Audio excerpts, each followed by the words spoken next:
satisfied with the drafting of the terms of reference by the legal unit, including the quality of the legal opinion provided. Parliamentary spokesperson Moloto Mothapo explains. It must be emphasized that our legal advisors are not merely administrative staff members of Parliament, but they are officers of the court as well, guided by the Legal Practice Act and the Legal Practice Council. And their professionalism, competence and integrity have stood the test of constitutional legal scrutiny for many years. While members may not always agree with their opinions, and members indeed are entitled to do so, disagreements should never translate into personal attacks on their dignity or credibility. To cast aspersions on them is not only unjust to the individual legal advisors concerned, but it also undermines the credibility of Parliament and its oversight processes, such as the one currently before the Ad hoc Committee. The provincial government in the Gauteng province in South Africa is today engaging residents of Soweto in the south of Johannesburg as part of its G20 Summit Awareness Program. The aim of the session is to brief the community about the summit, which is scheduled to take place in November in Johannesburg. The provincial government is also raising awareness on the significance of the gathering for South Africa and the potential benefits for township communities. Gauteng government spokesperson Vuyo Mahaka. For example, within these particular communities, you'll find that there are, CCTV cameras that will obviously be there, even post, the Leaders Summit, and a lot of work around the street lighting, the making sure that we surface the roads, is to also engage them. Some of the, inconveniences that they will actually experience, like the closures of the roads and all that. And also, one of the things that we're doing what we call the tourism package of Gauteng. So when you're in Gauteng, what else do you want to see? So if you actually attend a meeting, it ends at 1 o'clock. Where else can you go? And lastly, Ukraine's President Volodymyr Zelensky has condemned the latest massive Russian bombardment of his country. He says it has been carried out as if the world is not making efforts to stop the war. Strikes have been reported in 3 areas. The BBC's Katie Watson reports. The whole of the country was affected by this most recent wave of Russian attacks. An air raid alert that began late last night continued into early this morning. It's not often that airstrikes reach as far as Lviv, which is in the west of Ukraine, close to the Polish border. The deadly drone and missile attack there also damaged houses. An American electronics manufacturer in the west was also hit, causing further casualties. For any news stories you'd like to share with us, please send us an email to newsroom@channelafrica.co.za or call us at +27 11 714 4459. Channel Africa News, I'm Onele Tsinzi. SABC News. The African Perspective.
Well, a good afternoon and welcome to The Upside on Channel Africa, the African Perspective. It's 6 minutes after 1 p.m. Central African Time. Thank you so much for tuning in this afternoon with me, Tebogo Lekhuleni, and Mmatsheko Mosito with you all the way to 4 p.m. Central African Time. We're coming to you live from the Auckland Park Studios in Johannesburg, South Africa. Super sunny, warm Johannesburg. I tell you what, we are officially in the warmer months of the year, we are there because the days are now longer. I arrived home yesterday just before 6 o'clock and there was still light outside. I could still see what was happening. So happy that we are entering the warmer months in Southern Africa. Let us know where you're streaming us from this afternoon on our WhatsApp line +27 63 406 9126. Stream us on all social media platforms at Channel Africa on Facebook and YouTube and at Channel Africa 1 on TikTok. Good afternoon to you, Mmatsheko Mosito. Happy Thursday. How you doing? Happy Sheila's Day, happy Deputy Friday, whatever you want to call it. Throwback Thursday. Throwback Thursday. Listen, we're happy to be here, and yeah, it's going to be a good day. It's been a good day. It's been a really good day. I tell you what, before we get into what's coming up on the show, Throwback Thursday. Pick-up lines. Have they ever worked on you? A pick-up line. No. Have you heard? I want you to share some of your most memorable pickup lines that guys have used on you. Let me tell you, because they're not memorable, I cannot think of any. I'm sure you can remember one. Just one. Let us know if pickup lines work for you and share some of your most favorite pickup lines. If you're a guy, what kind of pickup line do you use and that has successfully worked? And ladies, if someone has used a pickup line on you that you actually liked, you're like, oh, that's a good one. Share it with us. Our WhatsApp line is +27 63 406 9126. What's coming up on the show this afternoon? Okay, so we have an interesting conversation that links what is currently happening, or rather the missing link between us being able to address gender-based violence and social breakdown. So we all know what a father represents in society, a father and a father figure, and not just in the home, but in society.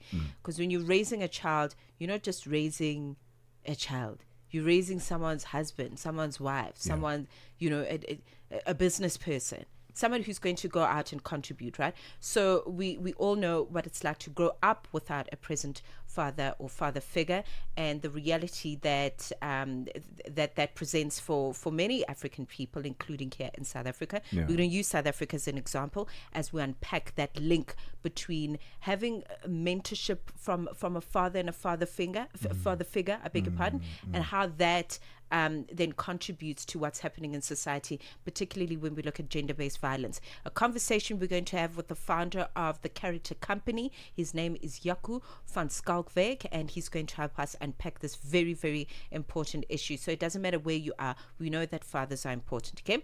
In the middle hour, we're going to be talking about Richards Bay opening its doors to global investments. This is going to be happening towards the tail end of the month. So we're looking at the 27th to the 29th of August, where global investors, business leaders, stakeholders that are very significant in the space of tourism and infrastructure, they're going to be getting together for the TIFA of 2025. And we're going to address all kinds of issues when it comes to that. And then, as the grand finale opens just after 3 p.m., we're going to be exploring Cape Malay identity through art at the Sisonke Gallery. I think this is the second time that the Sisonke Gallery is doing something that's noteworthy that we've acknowledged on the show. So this one is going to be amazing. Cape Malay goes beyond just the food. Mmatsheko Mosito. That's all I was thinking about. I know how much you love the curry, but there's more than just the curry, okay? There's all kinds of really wonderful things that inform the history and the culture of the people. So I think this is a wonderful exploration that is going to come through in an artistic space at the Sisonke Gallery. It's 11 minutes after 1 p.m. Central African time. Welcome to The Upside. Midday vibes, great programming, and good company. This is Channel Africa. Hi there. Do you want to elevate your business and give it a voice in South Africa and Africa as a whole? Well, in that case, let Channel Africa make this a possibility. Channel Africa is willing to advertise your business for as little as 30,000 rands or $1,719.18. To get access to these great rates, send all requests to mukwenata@SABC. That's MOKOENATA@SABC. Channel Africa, the African perspective. The Upside, 1 to 4 p.m. Central African Time. With Tebogo Lekhuleni and Mosito. Only on Channel Africa. The African Perspective. I've been there so far, they hustle for the street. I can't scatter everything on the legit. I see courage, enjoyment, you talk say he dey kill. Under fire, the person where they be for.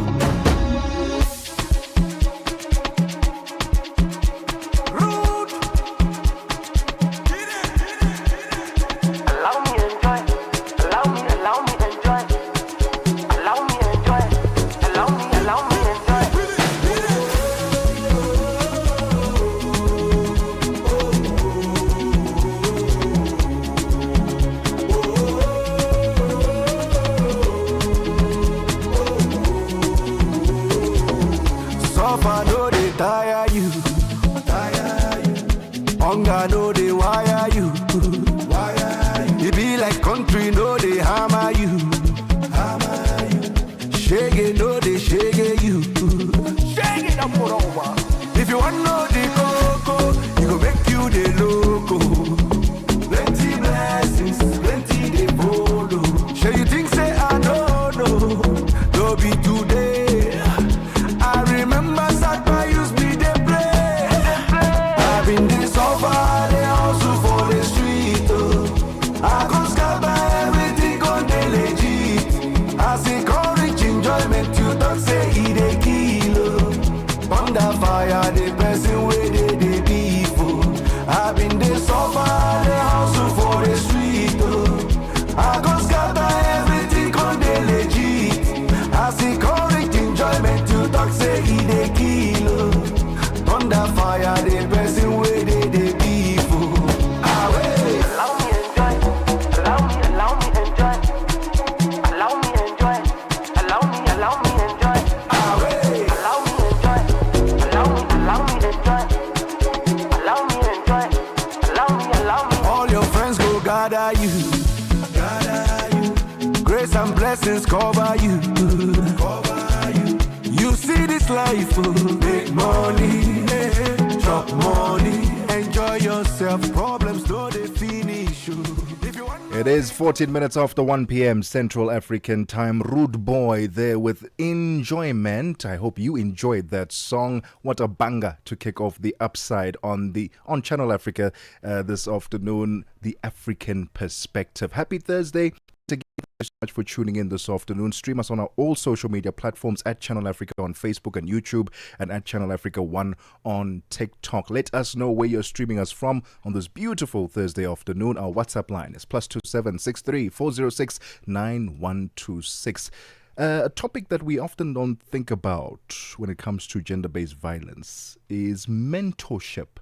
Well, let's address that today in our conversation.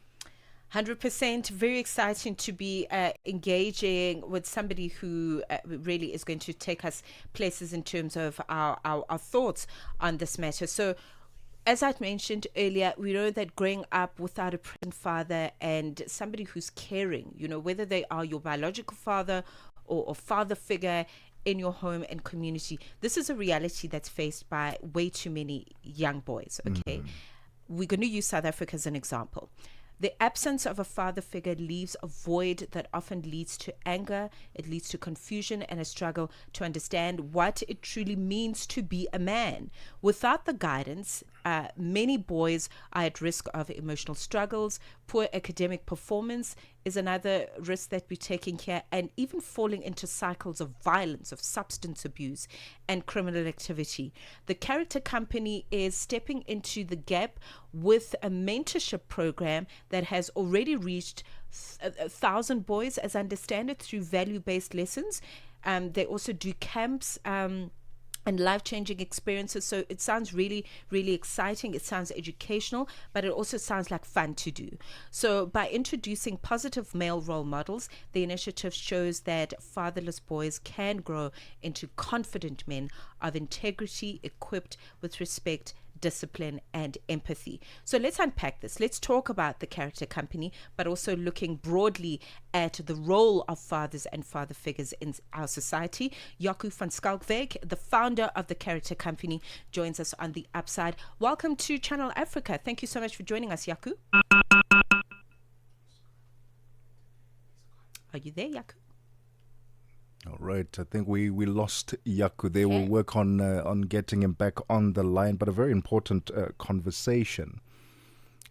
Having male figures in your life to help you become a better man, and sort of they embody what...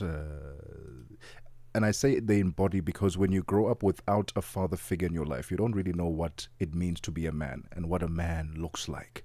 And how they respond to challenges, how they interact and engage with other people. So having that male figure in your life, very, very, very important. And so you also look at the role that single mothers play when there isn't a present father in that household and you are raising a little boy.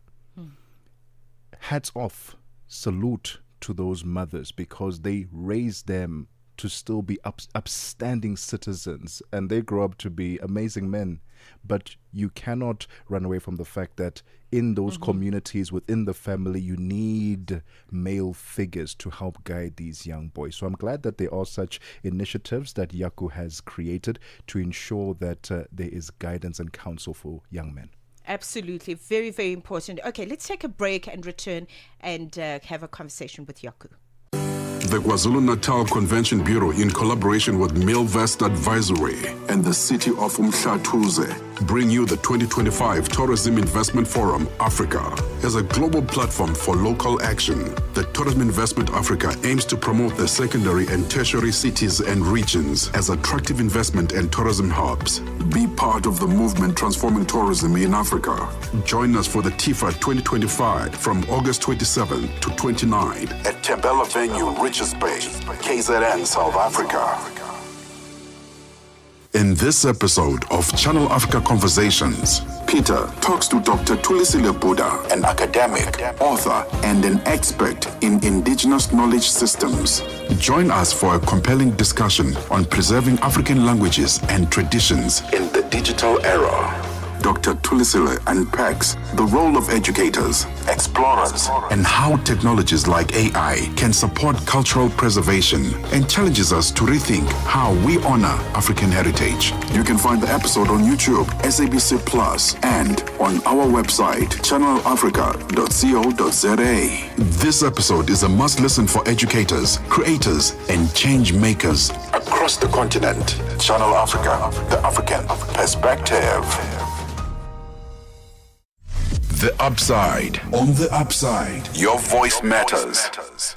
20 minutes past 1 p.m. in Central African Time. Welcome back. If you've just tuned in, the show is called The Upside. Tebogo and Mmatsheko in your company until 4 p.m. in Central African Time. Our first conversation looking at the importance of fatherhood. I think just broadly that's what we're going to be looking at. But I think what's so significant about what we're about to discuss is the role of fathers and father figures in mentoring young boys. Okay, what exactly is the missing link in addressing issues such as gender-based violence and the social breakdown that we're seeing in general? Okay, that's what we're going to be talking to. A pleasure to have Jaco van Schalkwyk, founder of the Character Company, join us for this conversation. Jaco, welcome to Channel Africa. Thank you for your time. Thank you so much for having us. It's wonderful to be with you guys. Thank you very much. I did mention it in my introduction, just a little bit about the work of the Character Company, because you are literally stepping into the gap that we're seeing with, the missing link of fathers and father figures, as it were, in our society, because you've got mentorship programs, you've got these camps, you've got these wonderful life-changing experiences that you are offering the young boy in South Africa. Let's talk about the start of the Character Company and how perhaps your own experience has shaped the mission of the company. Yeah, thank you. I'm actually standing at our campsite outside here, outside Gauteng. We're starting a a camp for our senior boys this afternoon, so it's a great privilege to actually just share this space. And so for me, it really started having an absent father as I grew up. And the challenge is that there's such an important bunch of building blocks that's needed in the life of a young boy, and it's the same for girls as well. But we are focusing on the work with boys, and so at that age you don't realize it. You don't understand that it's missing. And by the time that you're growing older and you start figuring out that you're going to have to figure out this life on your own, often it becomes too late. And there's an unhealthy independence that then drives men or young men and then older men into isolation. And a lot of our statistics around suicide and substance abuse comes from that. And obviously then, the lack of being taught emotional intelligence and what to do with our emotions, a lot of that drives gender-based violence. So for me, that was really the space that I grew up in. And the challenge is, when you ask me what shaped this is, I do not have a good example of positive male role models, even in my society when I grew up, even in our community. And so for me, this is not about, following an example. For me, this is about chasing a dream.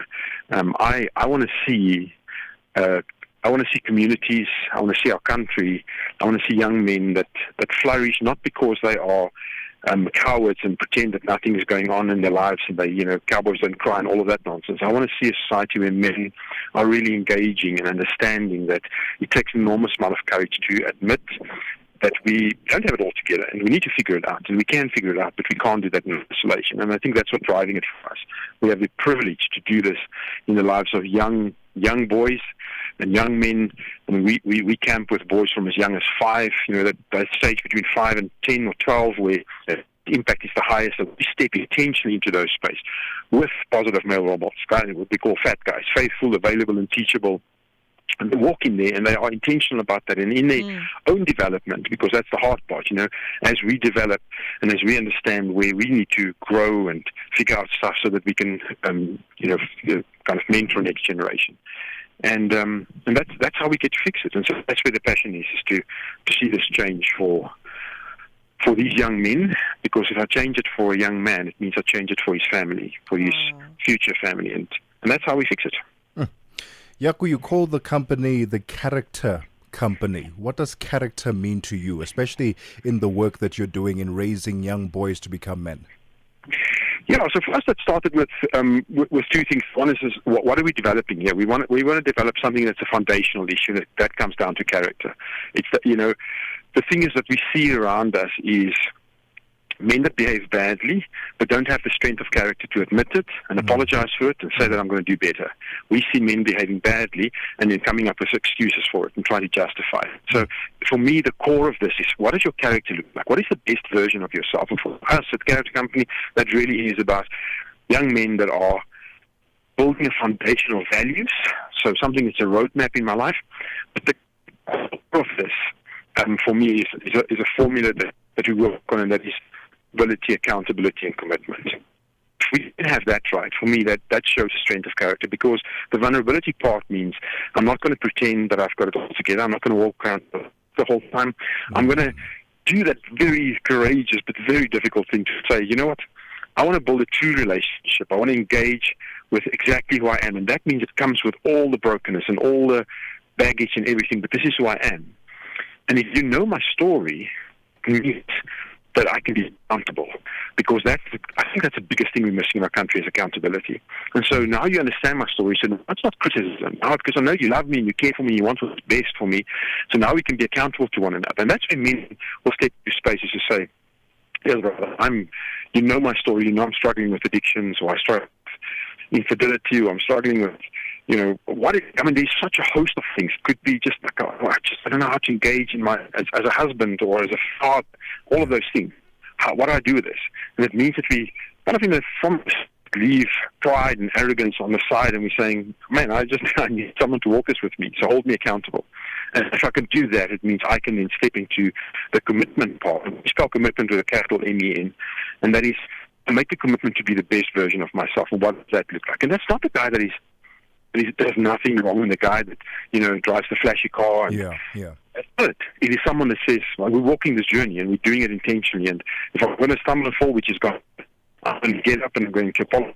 And I own up to those mistakes, because around me, And I think that's what we're missing in our country, that we don't understand what's happening. Every time we see someone in a public light behaves badly, it's not about, because that's, none of us are perfect. But what we see is the justification of my behavior, get away with it. There's no accountability. And we don't realize there's a young generation that looks at us and going, okay, I can get away with it. That's how it works. I've got enough power, I can do anything I want. And so we don't understand that what we see around us is the example. Our young generation, our young boys, our young men are behaving because of the example that we see.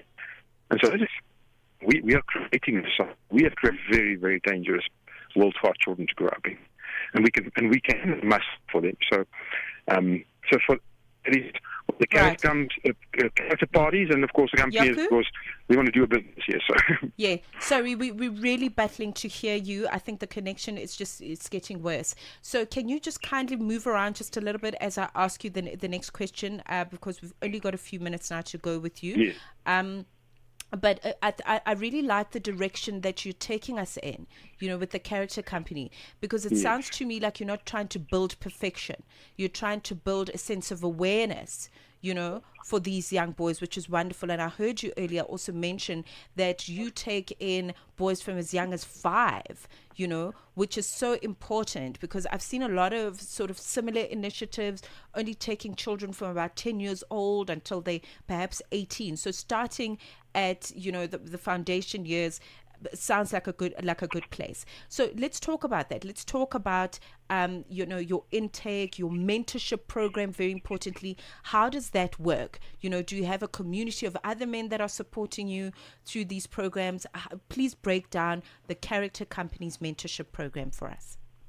Yeah, so I think it's very important to understand that this is not a short-term solution. We need to invest into the lives of young men on a long-term basis. So we have just seen the first, the last 2 years, the first of our boys that came through our program as young boys that are now boys that are coming back to campus as kind of grown-ups or alumni, and they're starting to serve at camp and becoming mentors themselves. And so it's a long-term process. We need to be able to put in the work for that. So we've got probably close to 90 mentors across the country that are mentoring probably just under 450 boys. And these are mentors that see their boys once a week. We do a lot of camps with our boys, and it's not just the interaction of a camp or the weekly sessions. It is about when things go wrong at school, or there's bad friendships, or mom is really just struggling to lay down a foundation of discipline. It's Uncle Yaku, Uncle Redmond, or Uncle Tando, or wherever it is that's available for a phone call and saying, I'm really struggling, I need some help. Or a boy that just goes, like, I'm having trouble at school, I'm being bullied, and that's the most amazing thing, is that it's the ongoing relationship, it's the interaction that we drive with these mentors that are these faithful, available, and teachable men. So that's the important part. Men that are also walking the road of vulnerability, accountability, and commitment, and that's how we do it. And it's long term. I mean, we none of us are running. We understand that it's not a 6-month course on how to deal with them and follow. This is an ongoing process. We're creating a culture of mentorship. And a culture of mentorship means that we are constantly engaging and constantly dealing, because the world changes around us. There's new issues, there's new challenges, and we need to face them, and we can't do it alone. Absolutely. Yaku, amazing work that you're doing. And for more information, we'll check out your website. That is thecharactercompany.co.za. But keep up the amazing work you are doing. And thank you so much for your time this afternoon. Thank you very much. Thanks for the opportunity to share with you guys. The voice of Yaku van Schalkwyk, the founder of the Character Company, raising boys to be good men. It's 31 minutes after 1 p.m. Central African time. Let's get the latest sports with Musibudi Makura. Sports on Channel Africa. The African perspective. Thank you so much, Tebogo. Very good afternoon from the Sports Desk. So for 4 years, or rather should I say 4 years, East African national teams as well as clubs have struggled to make a mark on the continental stage. However, the ongoing Pamoja 2024 Chan tournament, jointly hosted by Kenya, Uganda as well as Tanzania, have demonstrated that East Africa is now ready to compete at the highest level. This is the view of the CAF Technical Study Group, which has been closely monitoring performances at this year's tournament. They also made made an appearance to share a detailed analysis on the tournament so far, including the tactical trends, player performance patterns, as well as the emerging coaching strategies. All of the three co-hosts have since advanced to the quarterfinals, with Kenya, Tanzania, as well as Uganda topping their respective groups. It is a historic feat for the East African region.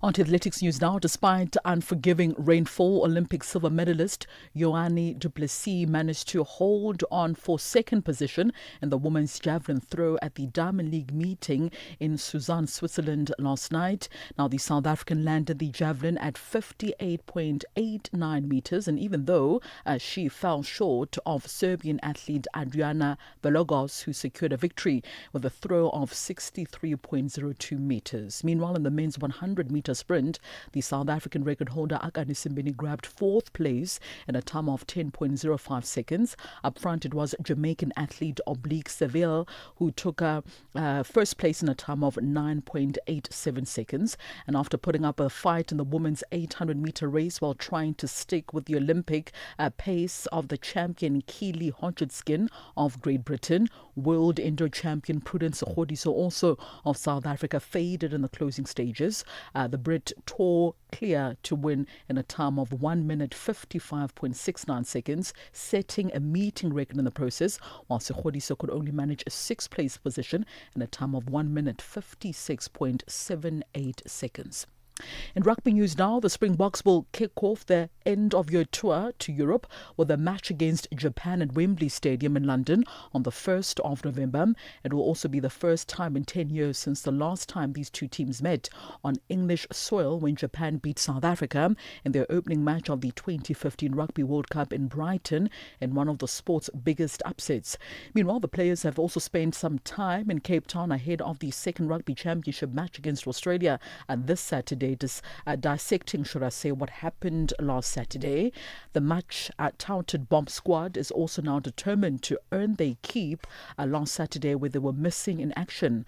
Both lock Ron Nokia as well as utility back Sasha Farnberg and Gomezulu were quite candid about what it is like to operate in a player-centric environment. Having, the big dogs like Alejandro Pollard here, there's a ladder that you have to climb, and I think just learning from guys like him whilst juggling the act of 12 and 15, I think it only grows my game. And to put on a Bok jersey is special every time. So whether it's a 23 or 22 or 12 or 15 or 10 on my back, 6 on my back, whatever can help the team and help me get a cap for the Springboks. Now, listening to the players, one also learns just how much of a say they do have in the planning of the plays for match day. A new lock pairing of Archie Snyman as well as Ron Nokia will start with Eben Etzebeth as well as Lou Diaga on the bench. Nokia says the locks meet ahead of a new week to establish the calls that will be used for the lineouts. All of us as locks does the plans together on a Sunday evening, so it's not just the guys that were on the field. It's me, RG that weren't playing also, so it's just definitely one that we have to take on the chin and just make sure this week we execute our plans much better. And finally, two-time Grand Slam champion Coco Gauff has parted ways with her coach Matt Daly just days before the US Open tennis begins. The world number 3 split with Daly, a grip expert who she brought on board just late last year, replacing him with a biomechanics specialist in Gavin McMillan, according to various reports. Now, McMillan was seen practicing with Gauff, who's yet to address the change herself at the US Open in New York. Meanwhile, her longtime coach Jean-Christophe Forel stays with the team. McMillan, meanwhile, is widely credited in the industry for rectifying Aryna Sabalenka's serve. Sabalenka, by the way, is currently the world number 1 ranked player. Well, that concludes your sports news, Asawa. For any sports stories you'd like to share with us, simply send us an email. That's to newsroom@channelafrica.co.za or call us on +27 11714 4459. For Channel Africa Sport, I am Musibudi Makura. Sports on Channel Africa. The African perspective. Gender-based violence is destroying lives and tearing communities apart. It happens in homes, in schools, at workplaces, and too often in silence. But it doesn't have to continue. If you see it, speak out. If you are hurting, reach out. Because doing nothing is not an option. Listen to all 19 SABC radio stations from Wednesday 23rd of July for hard talk, discussions, advice, dramas, educational shows, and interviews around GBV with experts, survivors, lawmakers, and the whole country affected by gender-based violence. For all your favorite SABC radio stations, call 0800 428 428 to report abuse or get help. GBV, it ends with you. This message is brought to you by the SABC. Get Channel Africa on DSTV Audio Bouquet. Channel 802. We've got a new feature on the upside at 10 to 2 p.m. Central African time. We're going to have Vent O'Clock, an opportunity for you to vent out the frustrations of the day and live lighter. Let us know what you want to vent about today. Our WhatsApp line is +2763 406 9126. For now, let's get the latest in business news with Matapelo Mahape. Business news on Channel Africa. The African perspective. Thank you, Tebogo, and good afternoon. Business came to a halt in Kampala in Uganda as traders embark on a nationwide strike. The protest, organized by the Kampala City Traders Association, spread from Kampala City to the other parts of the country. Traders are frustrated with how the government has handled issues like taxation and foreign competition affecting the business community in the country. Lawyer and social activist in Uganda, Godwin Toko. So the first one is the competition from the Chinese. The Chinese coming in here and investing so heavily in the textile sector, in construction sector, and they're selling all these household products. And that has, of course, affected so many Ugandans who were already engaged in that sector, in those different sectors. But the question then is that there's this feeling that in the government's desperation to attract foreign investment, they end up giving preferential treatment to the foreign investors at the expense of the local investors. And Advocate Tembeka Ngugaitombi, representing the Competition Commission in South Africa in the currency price fixing case before the Constitutional Court, says that the Competition Act has unique jurisdictional provisions which allow for such actions to be taken against both local and international banks. This after legal representatives on behalf of Australian and New Zealand Bank Group, Nedbank and Standard Bank argued yesterday that the Commission has no case against them. The Competition Commission is making an appeal to the Constitutional Court to overturn a previous judgment that excluded foreign banks from the rand manipulation case on the basis of a jurisdiction. Ngugaitombi elaborates. There is something undisputable. These four connecting factors that were found by the tribunal, and no one could actually dispute them. One, the rand, the symbol of our sovereignty. Two, the fact that in the conspiracy there are firms that are based in South Africa, including Absa and Standard Bank and Investec. Three, the fact that there is no other jurisdiction that is prosecuting the rand manipulation. And four, the fact that the allegations are that the banks violated South African laws. No one could contend with those connecting factors as the decisive factors that bring the entirety of the SOC within the reach of the South African authorities.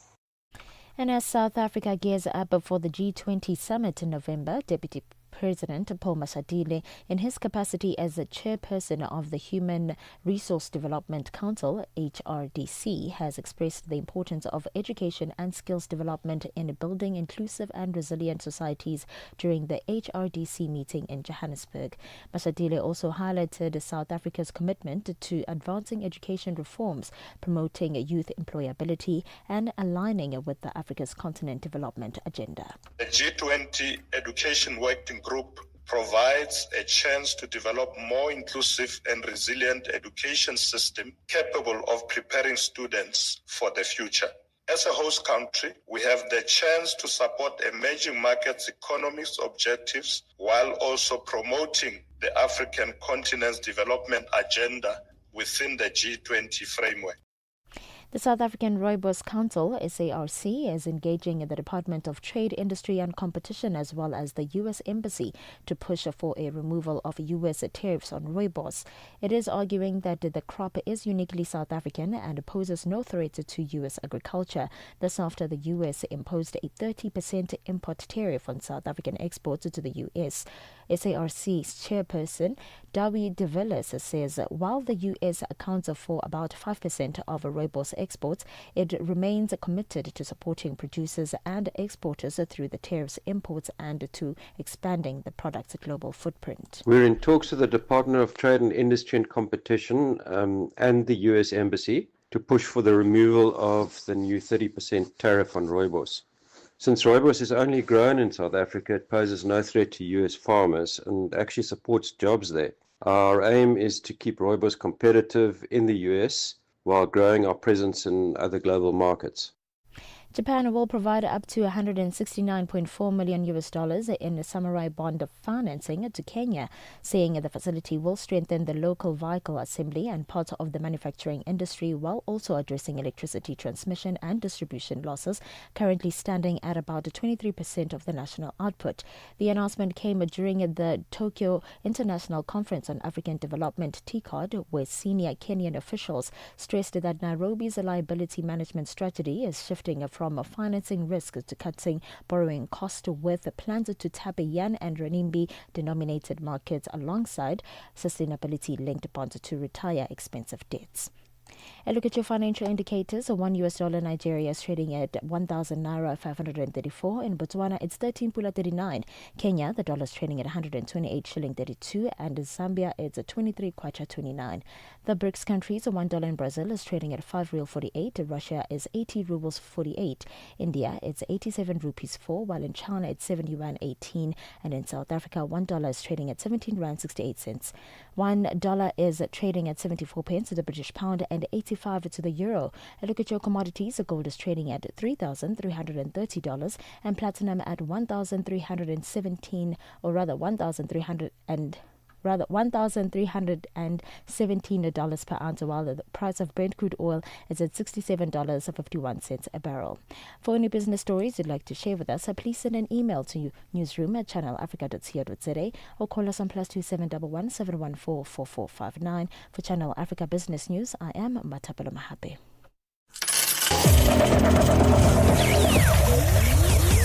Business News on Channel Africa. The African Perspective.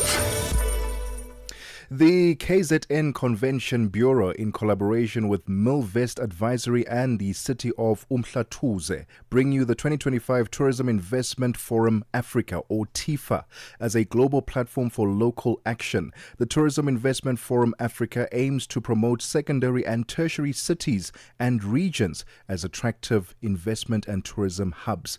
Be part of the movement transforming tourism investment in Africa. Join us for the TIFA 2025 from 27 to 29 August at Tembela Venue, Richards Bay in Natal, South Africa.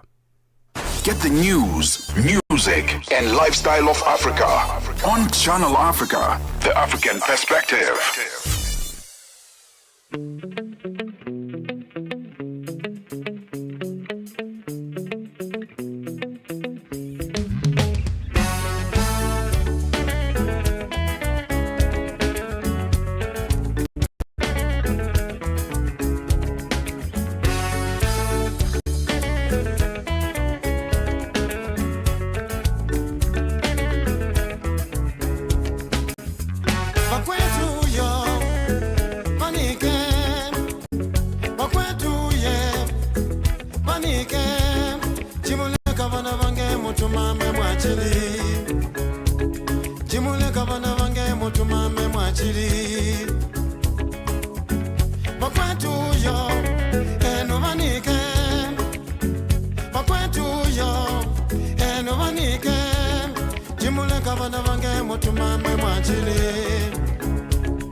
Sana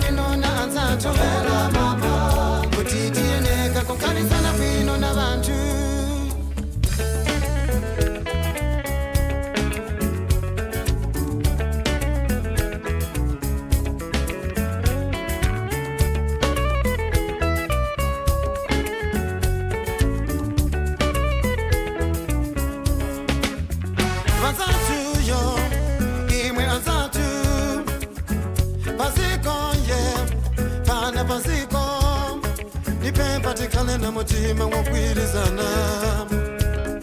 Nipepa tikale na mutima wotandizana. Bazantu yo, imwe anzantu. Baziko ye, pano baziko. Nipepa tikale na mutima wokwirizana. Nipepa tikale na mutima wotandizana. Tambela mama.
To go till it's 2 p.m. in Central African time. Tamvela Mama coming through with Mokumba. Thank you very much for enjoying this wonderful journey through the continent with music and, of course, good conversation to accompany it right here on the Upside, exclusive to Channel Africa until 4 p.m. So, Tebogo, it seems like he, I don't know, something has pushed his throat chakra today. He feels very expressive.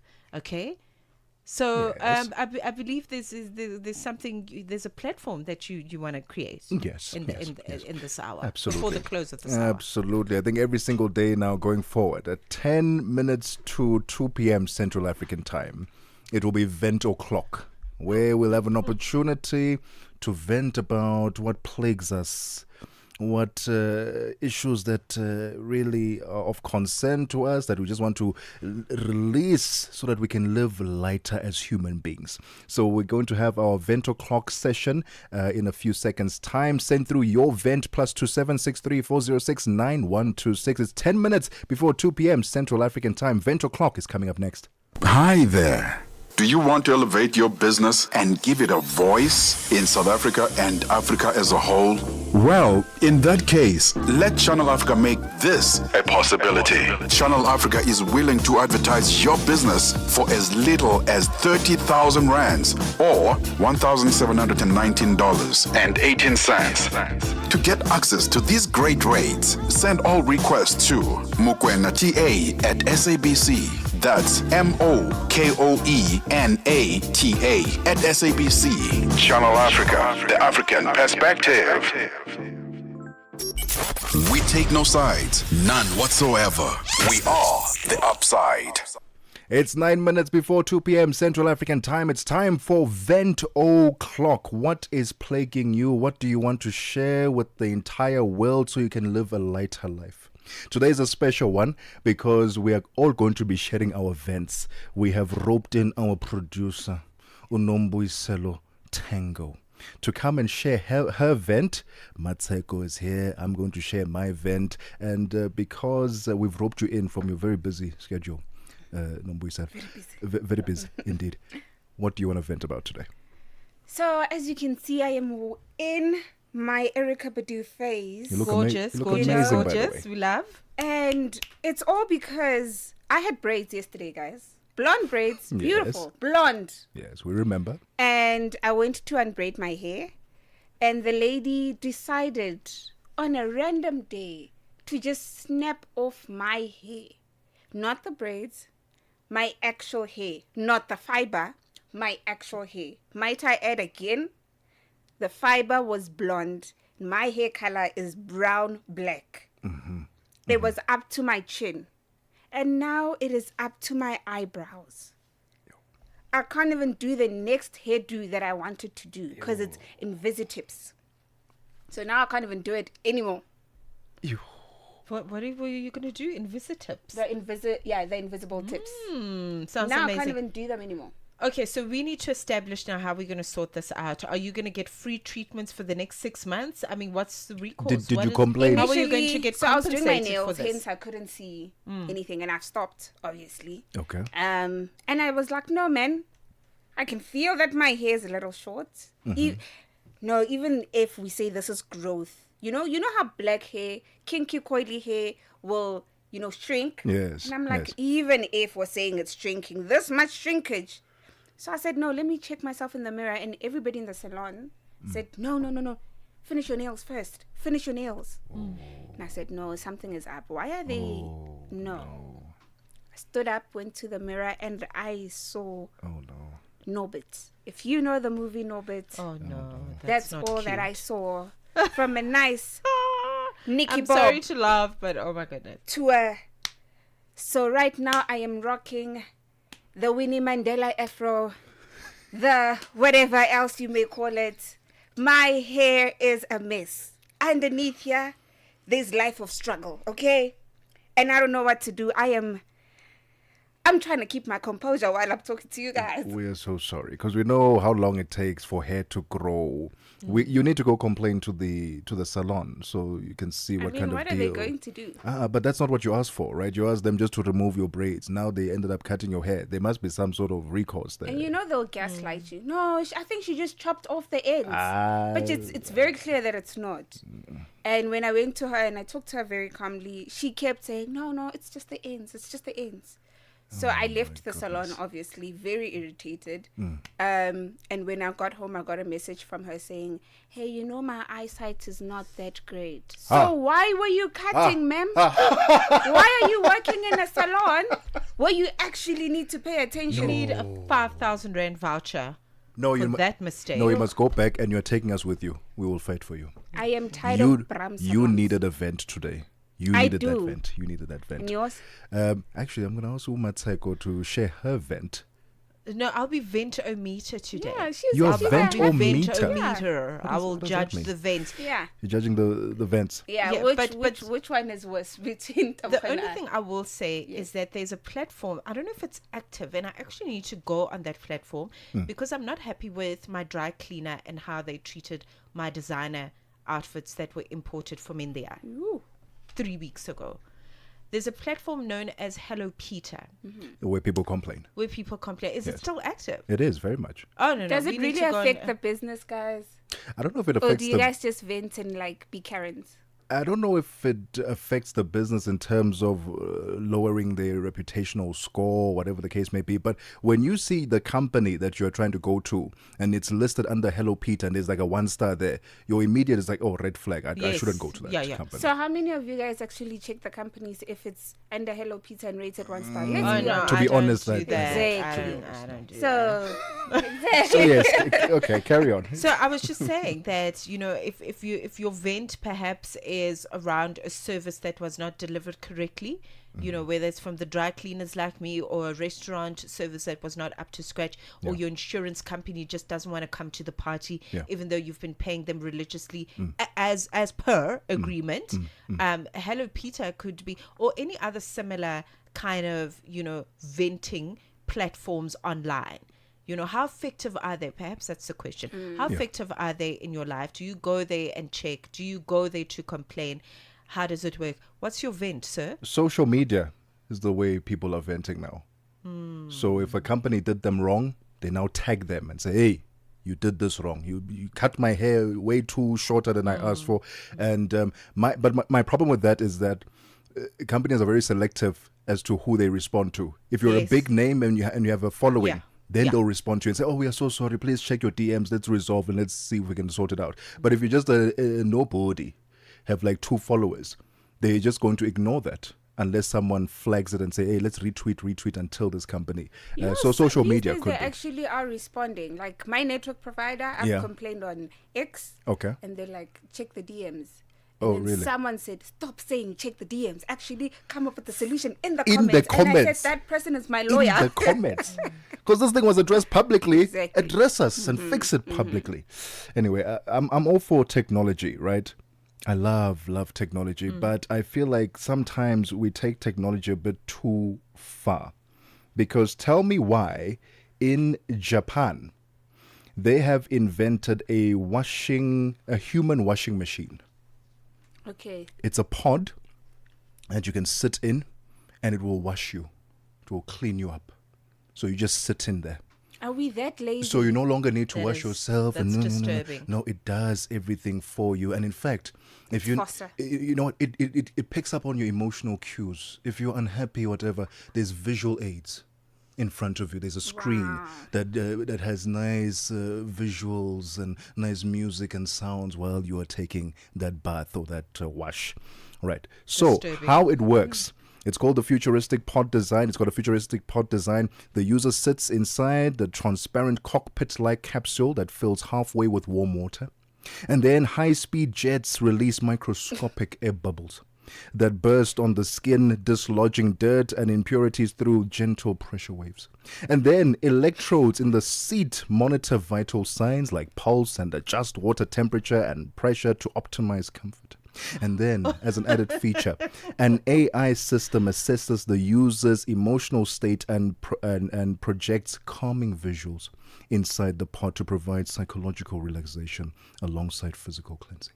Now, I don't mind it for people who can't take care of themselves. For example, quadrupedic individuals, they can't move or whatever the case may be. They don't want to feel touched anymore. Everyone's constantly touching them. And that makes sense. Put them in that pod. But if you are able-bodied human being, there's no need for that. Now we're getting even lazier and lazier. So it's a jacuzzi. It's a jacuzzi. It's like, it's in a little pod. It's a jacuzzi is what it is. And is it like for public or you use it in your private home? This is for private use. It was displayed at some convention earlier this year in Japan. It has not been officially released to the public to be sold. They've just been testing it and people have been raving about it, saying, "Oh, this is brilliant. I can just sit there and be washed." Wow. How far have we gone with technology that now we can't even wash ourselves? Let me tell you, we've gone too far with technology. You might have a conversation I had with my medical doctor yesterday, and he's so concerned about the psychiatric state of young people, because he was we're talking about this AI chat bots, the chat GBTs and whatnot, and he was saying that he's so concerned about young people sort of using that as their therapist. They're not talking to their parents anymore. They're not talking to their friends anymore. They just go on these things and then they get all the emotional support that they need off of these technology things. We've gone too far. Technology. 2 p.m. Central African Time. Let's get the latest news with Onel Nsinzi. Broadcast. SABC News. The African Perspective. Thank you, Tebogo. Looking at your top stories, Iran's army denies bombing the World Food Programme convoy, and another night of relentless bombardment by Israeli forces. Your latest news. Greetings to our listeners. Iran's army has denied bombing a World Food Programme convoy taking aid to a famine-hit area in the country's Darfur region. The paramilitary rapid support forces had blamed the army for yesterday's airstrike in the town of Mellet, which is under the RSF control. The WFP did not give many details of the attack, but said 3 lorries in the 16-vehicle convoy were damaged and caught fire. Sudan plunged into a civil war in April 2023 after a vicious power struggle erupted between the army and the RSF, creating one of the world's worst humanitarian crises. Four members of the Mosito Covenant movement in Lesotho were shocked to see their faces posted all over social media for crimes that they claim they were not aware of. This comes as the leader of the movement awaits his bail application to be heard. Many believe that Dr. Tebogo's arrest is related to his recent appeal to the United Nations regarding the Lesotho long-standing territorial grievances. Advocate Borena Habuketi Botlobosile Sikonyela, who is heading the team overseeing the case, explains.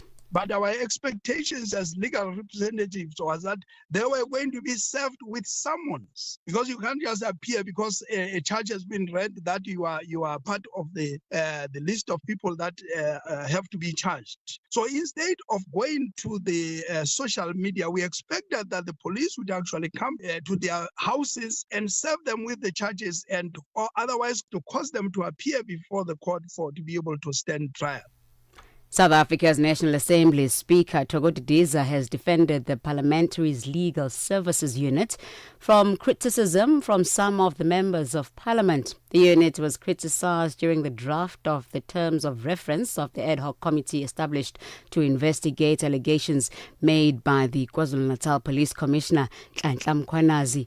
Some of the MPs were not satisfied with the drafting of the terms of reference by the legal unit, including the quality of the legal opinion provided. Parliamentary spokesperson Moloto Mothapo elaborates. It must be emphasized that our legal advisors are not merely administrative staff members of Parliament, but they are officers of the court as well, guided by the Legal Practice Act and the Legal Practice Council.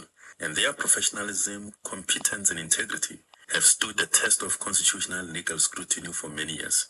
While members may not always agree with their opinions, and members indeed are entitled to do so, disagreements should never translate into personal attacks on their dignity or credibility. To cast aspersions on them is not only unjust to the individual legal advisors concerned, but it also undermines the credibility of Parliament and its oversight processes, such as the one currently before the ad hoc committee. South Africa's Parliament's Portfolio Committee on Health says concerns being raised by the anti-migrant group Operation Tudula about the illegal foreign nationals accessing the health facilities for medical reasons cannot be ignored. Committee Chairperson Dr. Sibongiseni Dlomo says he had a discussion with the Minister of Health, Dr. Aaron Motsoaledi, about these issues and how a way forward can be achieved. Dlomo was speaking during a media briefing by the Social Services Cluster Committees in Parliament.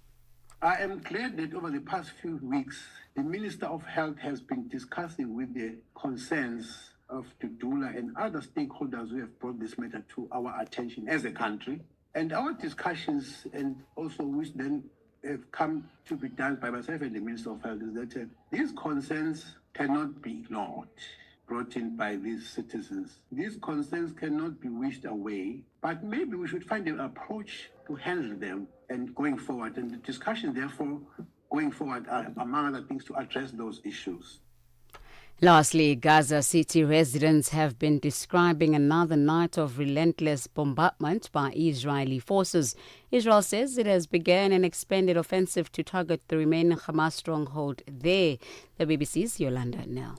We've seen a lot of rhetoric in the past day. The Israeli military saying after it ordered that big mobilization of reservists that it had started the first stage of its attacks. You had the Israeli Prime Minister Benjamin Netanyahu coming out saying that he'd shortened the timeline for this operation to take Gaza City. And this, of course, is all increasing pressure on Hamas as well. Hamas put out its own statement saying, accusing the Israeli leader of waging a brutal war on the civilians in Gaza City. Recapping on your top stories, Iran's army has denied bombing the World Food Programme convoy, taking aid to famine-hit areas in the country's Darfur region. Channel Africa News, I'm Onele Nsinsi. SABC News. The African Perspective.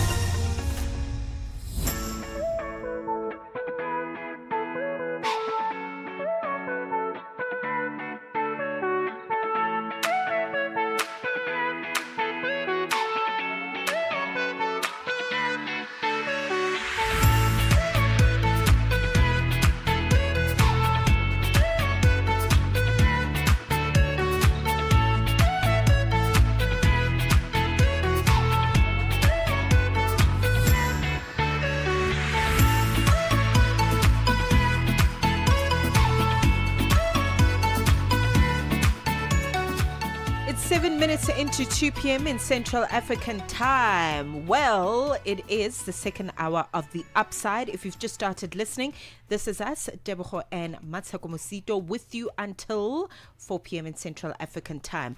Look, we're counting down, okay? We're counting down for what's going to be taking place at the city of Mhlathuze, all right? Richards Bay in South Africa, in the KZN province, because we are preparing to welcome the entire world for the Tourism Investment Forum Africa, or TIFA as it's known, towards the tail end of this month. So we're looking at the 27th to the 29th of August. Global investors, people within business leadership and other stakeholders are going to be gathered in Richards Bay for this particular TIFA event. And it really is about presenting all kinds of really great and innovative, hopefully, investment opportunities and put them in the spotlight. And the theme is tourism and infrastructure investment, driving economic transformation and enhancing community well-being. And for me, when the themes are that big and that complex and that heavily worded, we've got to break them down. We've got to make sure we understand what this theme is about. What is tourism infrastructure investment? What is that? What does it look like if we're going to be driving economic transformation, particularly in the KZN area? But I think regardless of where you are, if you're tuning in on the African continent, you know, tourism will always be big business, great business, opportunity for investment, etc. So you could get some wonderful ideas from the TIFA 2025 that's going to be taking place in South Africa. And perhaps you have plans to fly in. Maybe you're one of the delegates are going to be flying in. We'd like to hear your thoughts if you're catching this conversation live. We're going to be speaking to somebody who is going to be just giving us insight as to what the TIFA 2025 is going to be all about for this year. So it's a conversation I'm looking forward to. Absolutely. And I tell you what, on the 27th to the 29th of August, we will also be there. As the Upside will be broadcasting from Richards Bay. So looking forward to that. It is Thursday. I was saying Throwback Thursday earlier, asking if pickup lines work for you. And if you've got a favorite pickup line that you remember, tell me if this one would work on you. We're shopping. No, not we're shopping as. We're in a grocery store, right? We don't know each other, obviously. And I approach you and I'm carrying a bag of popcorn. And I approach you and I come to you and I say, sorry to bother you. I was hoping you could help me out with something. I got the popcorn and I was wondering if you'd like to go watch a movie with me. It's 10 minutes after 2 p.m. Central African time. Let's take a quick breather. When we get back, we talk all things TIFA 2025. Your afternoons just got even better.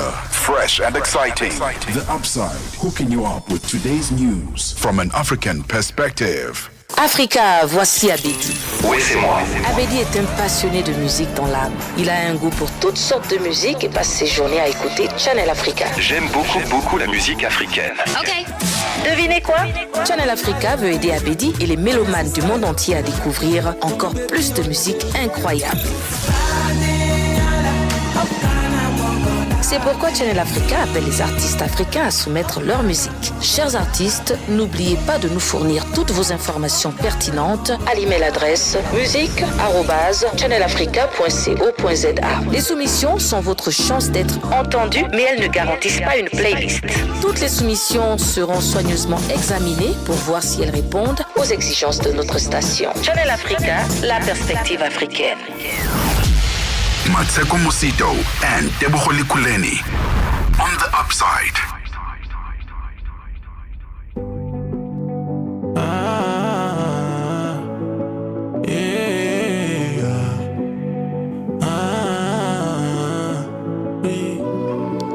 I put nothing above you. You know I put nothing above you. So many lies, but girl, you're the truth. And I'm so proud to call you my boo. I stick with you just like a tattoo. Forbidden love like it's taboo. Don't care what anybody might do. We put the haters in a review. My eyes have seen her. So many shit on the street. And I've been through places you've never been. I don't chop breakfast, lunch, and chop dinner. My heart is cold like the winter, but you want me up, Angelina. So I give unto Caesar what is Caesar. Girl, you like my work, and it's giving love. You can have it all. I put nothing above you. You know I put nothing above you. So many love, but girl, you're the truth. Girl, you're the truth, and I'm so proud to call you my boo. Stand by you. I will stand by you.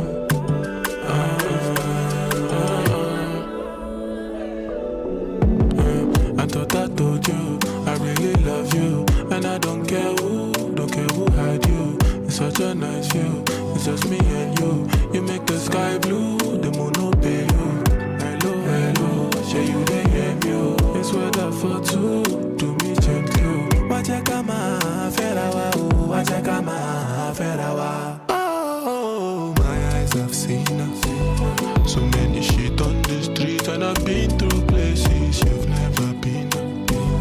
I know be some more picking. I don't chop breakfast, lunch, and chop dinner. My heart is cold like the winter, but you want me up, Angelina.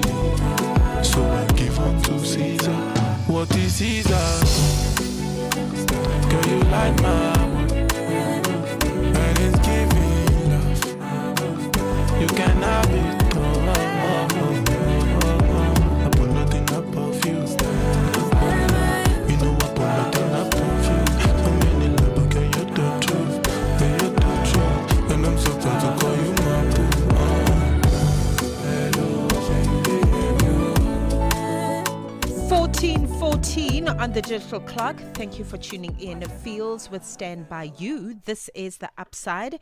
If you've just started listening, it's exclusive to Channel Africa, Channel 802 on the DSTV audio bouquet, otherwise Channel PAS10 across the African region. If you are tuning in on other satellite platforms, welcome to the show. There we go. Got to press my button there. With just 10 days to go, all eyes turn to Richards Bay as the city of Mhlathuze gears up to host the Tourism Investment Forum Africa 2025, or TIFA 2025 for short. From the 27th to the 29th of August, global investors, business leaders, and policymakers will converge under the theme Tourism and Infrastructure Investment, driving economic transformation and enhancing community well-being. Now, this landmark forum is more than just an investment showcase. It's a blueprint for how bold projects like the Ridge development, the Richards Bay Waterfront and Conference Center, and the transformation of the airport and industrial precincts can unlock growth, attract global capital, and unlock local communities.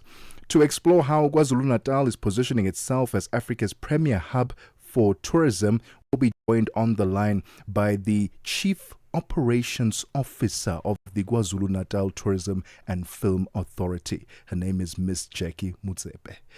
What conversations do you think, as the Tourism Film Authority, do you think they're having within their own structures about TIFA 2025 and what benefits it's going to bring to that part of KwaZulu-Natal? Must be exciting.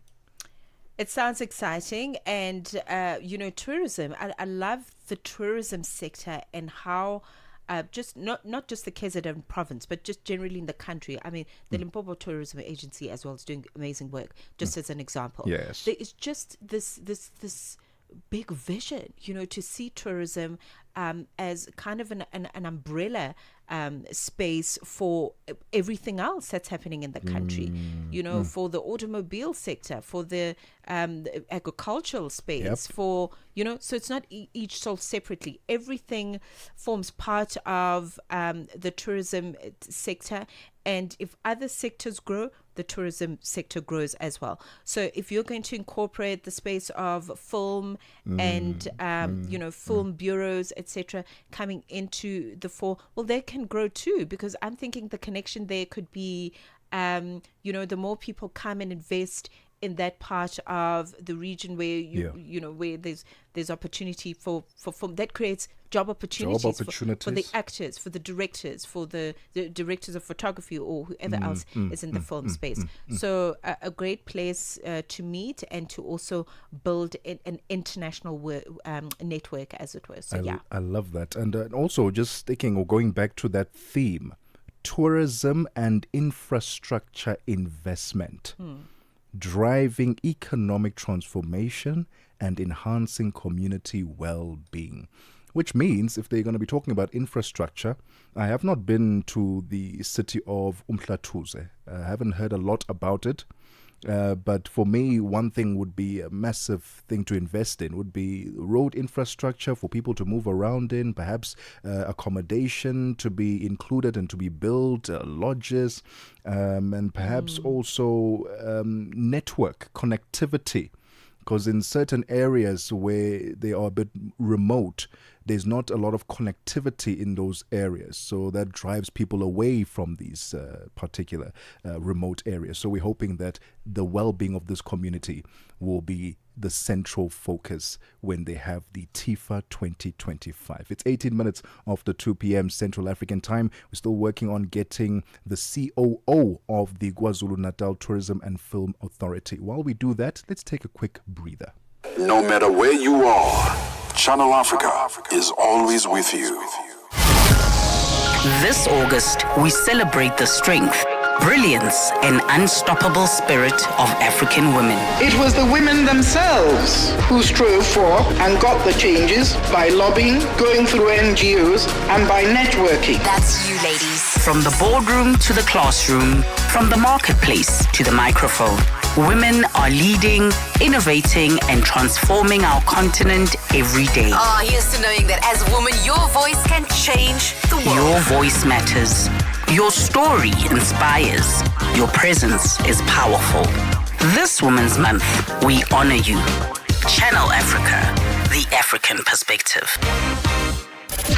Africa in Song with Chanduko Ligege. So when you think of African music, you think of Kwasa Kwasa, high life music from West Africa, Afrobeat from West Africa, of gospel music or faith music or spiritual music. But when we think of reggae music, we go to the Caribbean, and if it's Africa, we only think about Lucky Dube. Well, I'm here to introduce you to some reggae music from Africa. Salif Keita with Dakan Fair from Mali, and I must say this one was a real shock for me because I never had imagined Salif Keita on a reggae beat, but listening to him, it just proved to me how versatile he is as an artist, because you'd be expecting him to be on that vibe of West Africa, of ballads, but he really proved that he is very versatile, and I was pleasantly surprised. Africa in Song with Chanduko Ligege.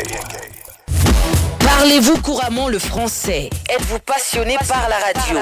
Et êtes-vous qualifié pour travailler en Afrique du Sud?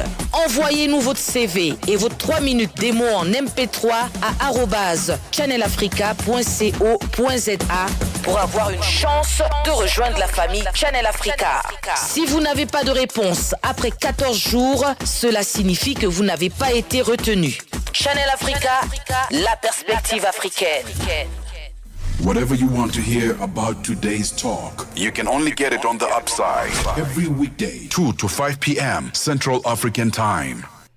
Well, it's 21 minutes after 2 p.m. Central African Time. Welcome back to The Upside. If you just joined us, thank you so much for tuning in on this Thursday edition of the show. We are currently about to have a conversation about the TIFA 2025 and how this is going to bring about revolutionary change in the city of Mhlathuze as we are gearing up for that Tourism Investment Forum Africa 2025 from the 27th to the 29th of August. To help us unpack and perhaps conversations about what will happen on these particular days, we're joined by the Chief Operations Officer of the KwaZulu-Natal Tourism and Film Authority, Ms. Jackie Motsepe.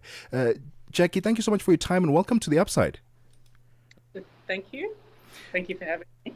Let's talk about the significance of having TIFA 2025 being in the city of Mhlathuze, especially for the Tourism and Film Authority. How significant is this for you, and what impact are you hoping that this forum will have next week? Well, it's an important event for several reasons. First of all, it's an investment platform. Yeah. Something that we always try and look for and encourage, opportunities for investment in different parts of the sector in the province. Secondly, is actually its location, because most of our events, most of the activities, as you know, they take place in Durban. Yeah. So for us, partner with Mhlathuze and actually have it out there in one of the economic zones in the province is really, really important and significant for us. This is one of our programs under the Convention Bureau. So under Tourism and Film KwaZulu-Natal, this is a business event. And therefore, again, it's really important that we're able to take business events, into outlying areas, into areas like Richards Bay. That is an economic hub, and it's a perfect place, actually, for us to have an investment conference. Jackie, please talk to us about the specific goals that are related to job creation, to skills development, or rather the growth of sustainable local film within the ecosystem. Well, all the drivers of economic growth, like you said, it's economic development, which is job creation. As part of the conference, and the conference is structured in a way that is there to stimulate the economy for investment. So what we'll have in the conference is actually the delegates being able to visit specific sites that are ready for investment. Once you have very big projects of the nature that we have in Richards Bay, you get investors that come on board, invest in the area. It creates an economy in itself. People are actually able to be employed in the area. You're actually able to manufacture, depending on the type of business that is there. And all of these things, they create their own multiplier effect, which then resonates and feeds back into the economy of the province. So it's job creation, it's wealth creation, but all driven really by the aspect of investment into the different industries in the area. And Jackie, the airport and industrial precinct upgrades must be quite the central point, or one of the central points that you'll be discussing, and sort of reimagining Richards Bay. What sort of tourism and industry flows are we anticipating to see being attracted to Richards Bay because of these upgrades? Well, absolutely. I mean, I think if you've picked on a good one. I mean, Richards Bay is a port town, as you know, so we get quite a number of vessels coming into Richards Bay port. But also, the whole idea of having an airport, air access is really critical. Drives, as you say, tourism. It drives business into the area, for people to have easy access into Richards Bay to have their meetings and conduct business. So that development, as we saw with obviously the King Shaka development and what it's done to that whole area there in north of Durban. It's really, really important to contribute then to the economy. We have, as you know, several airports around KwaZulu-Natal, actually, not just in Durban. There's your Margate and other airports that are primed really for tourism, because you fly into the destination, and already you're in a holiday type of setting. Richards Bay, obviously, it's the gateway to the north. So in terms of tourism, having an airport there would be a big driver into the economy of Richards Bay. That sounds exciting. But I mean, with just to build on what you said, it would be wonderful to get an understanding as to which sectors within tourism and infrastructure are showing the strongest growth potential in KZN as you and I speak. So I mean, within tourism, infrastructure development, you really can't do much without the infrastructure. So your hotels become critical. As you know, when people travel to Durban, for example, during the busy months, the hotels become fully booked. So you need bigger offering in terms of infrastructure, hotels, different types of hotels, different price points with regards to those hotels. So that is critical, definitely in the tourism space. We will also obviously be covering the film sector there, and without your studios in the film industry as a form of infrastructure, you can definitely do a lot if you have a lot of locations to offer. But the studios really assist you to build your industry within film at a much faster pace. So the industries themselves, we do have the natural beauty here in KwaZulu-Natal. I think that really speaks for itself. But whether you're talking, your tourism, your film, whatever sector you're in, do need to have that infrastructure to boost the offering that you have. Jackie, paint a picture for us, for those who haven't been, including us, haven't been to the city of Mmatsheko. Paint a picture. What can we expect to see? The landmarks, the landscapes. Is it close to the beach? The sea? Tell us a bit more about the area. So it's about a 2.5-hour drive, I would say, from Durban, maybe 3 hours, and depending on how you drive. So it's not very far from Durban city itself. Once you're in the city, you're immediately in a port town, like I've mentioned. So you're going to see the ocean for sure. You will see the port. You'll see all the different vessels coming in. So it is really that type of a city. People go there, like I've said, it's the gateway to the north. So people go there to consume, whether it's your wildlife, your safaris, everything that the north has to offer. The culture also is extremely very strong in that part of the province. It's really you're getting into the heartland of KwaZulu-Natal, Zululand, very rich in culture historically. So you definitely do get a taste of that when you're in the city. So it's a wonderful town. It's a pleasant town, very temperate. The weather there is actually very good, better than Durban, which is saying something. Definitely would have a good experience if you drive out there. And it's really not a difficult drive. It's honestly about 2.5 to 3 hours from Durban city itself. I'm very excited how we are just exploring, the potentiality of these wonderful places within South Africa. I mean, Mhlathuze is absolutely gorgeous. My favorite place is the Tuzagazi waterfront, and the wetlands, the wildlife. It's just absolutely stunning. So we're looking forward to joining you at the TIFA for 2025, Jackie. Thank you very much. I think the theme is very, very important for this year as we look at how it's going to be driving infrastructure and investment opportunities so that we can see the economic transformation that we want to see for the province of KZN. Thank you very much for your time this afternoon. Thank you so much, and see you in Mhlathuze. I'm glad you visited there before. Thank you. Let's check in with the sports. It is 2:31. Sports on Channel Africa. The African perspective.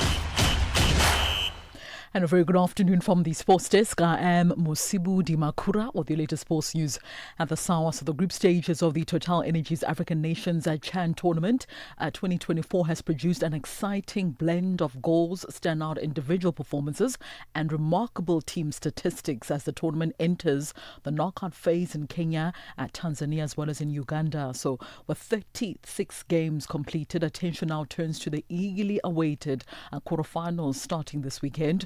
So according to the group stage statistics, across the 36 matches, fans were treated to 74 goals, averaging just over 2 goals per game, and a wave of unforgettable storylines. Uganda as well as Morocco emerged as the most dangerous in front of goal, each netting 8 times during the course of the group stages, with about 25 of the 36 matches producing outright winners. Only 11 games ended in stalemates, a clear sign, of course, of teams going out for a victory during the group stages of this year's competition. The quarterfinals officially getting underway tomorrow.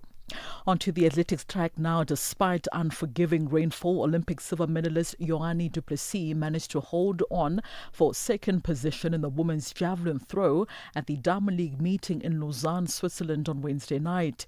Now, the South African landed the javelin throw at 58.89 meters, and even though she fell short of her Serbian athlete and competitor Adriana Velagos, who secured a victory in a throw of 63.02 meters. Meanwhile, in the men's 100-meter sprint, the South African record holder Akani Simbine grabbed 4th place in a time of 10.05 seconds. Up front, though, it was Jamaican athlete Oblique Seville who was quite convincing in his win, finishing in a time of 9.87 seconds.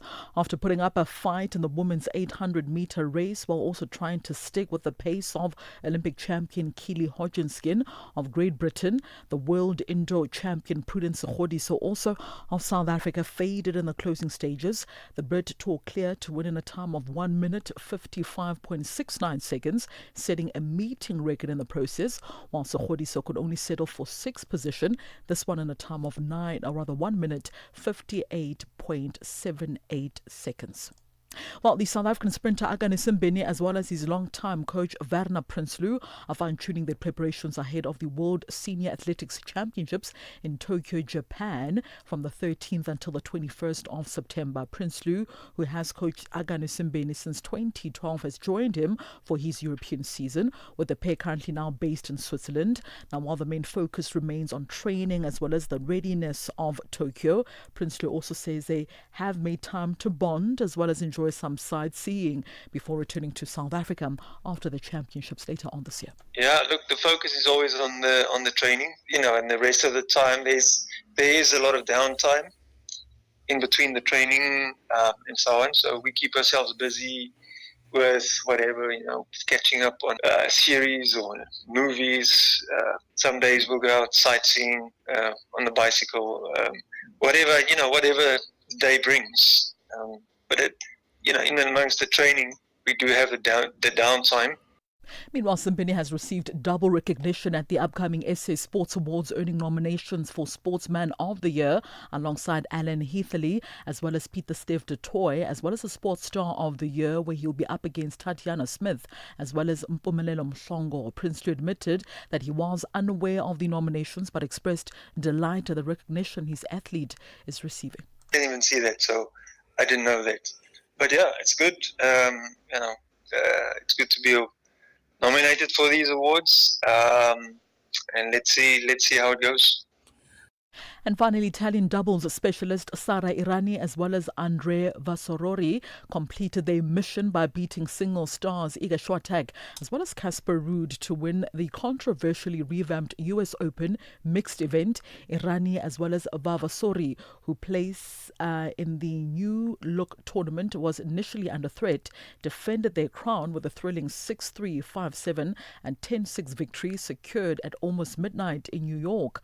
The pair walked away with with the increased prize money of $1 million designed to attract superstars like Swiatek, Carlos Alcaraz, as well as Novak Djokovic, 5 times more than the $200,000 that was won last year.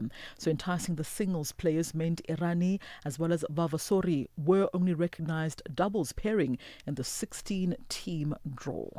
Well, that concludes your sports news this summer. The time has just gone 14:36 p.m. Central African Time. For any sports stories you'd like to share with us, simply send us an email to newsroom@channelafrica.co.za or call us on +27 11714 4459. I'm back with more sports news in the next hour. For Channel Africa Sport, I am Mosito Makura. Sports on Channel Africa. The African Perspective. Stella Longwe. Pamalonje. Palitusokoma pano pamalonje kumvera nyimbo za mu Africa kusangalala kupeza moyo akuti kumva moyo kuti kuyenda bwino pano pamalonje ndiyetu apa tili ndikatswiri oyimba ameneyu ndikatswiri wa dziko la Malawi amene akukhala mdziko la South Africa ndipo amayimba amene akuti ndi Big Nick Malawi. Yatusati kuti kodi moyo wanu oyimba ukuyenda bwanji mu Johannesburg? Moyo oyimba ukuyenda bwinobwino kwambiri chiliyonse chikutheka ndithu bwinobwino. Ayi azooneka chiliyonse chikutheka mofa magrasi anu apa mwaka akuti kumenya yonse azooneka zoti azikutheka ndithu mu Johannesburg. Malonje panthawi ya 6 koloko kufikira 7 koloko madzulo. Lowiruka ndi Stella Longwe.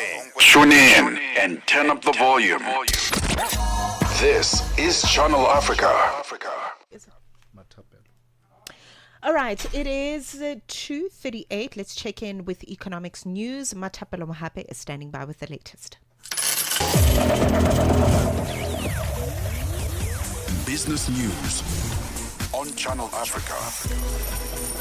The African Perspective. Thank you, Mmatsheko, and good afternoon.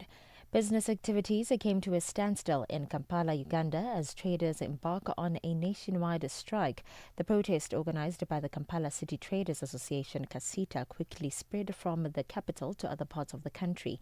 Traders expressed frustration over the government's handling of key issues such as heavy taxation and increasing foreign competition, which they say continue to undermine the local business community.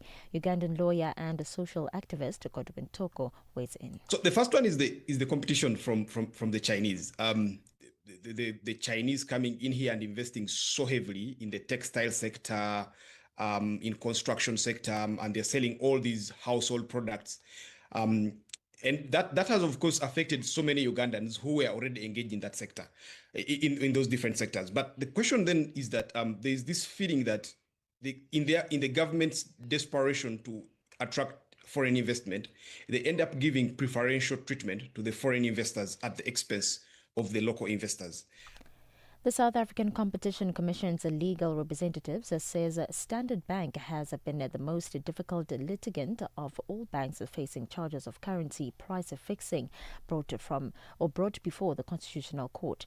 Advocate Tembeka Ngcukaitobi has argued that Standard Bank has relied on its financial resources to delay and prolong procedural challenges, which the Commission itself cannot afford. It has taken every procedural point right up to this court. You remember what happened, justices, in 2020 when you delivered a majority judgment granting the appeal of the Commission in relation to whether or not Standard Bank was entitled to the record. It was the record in this case.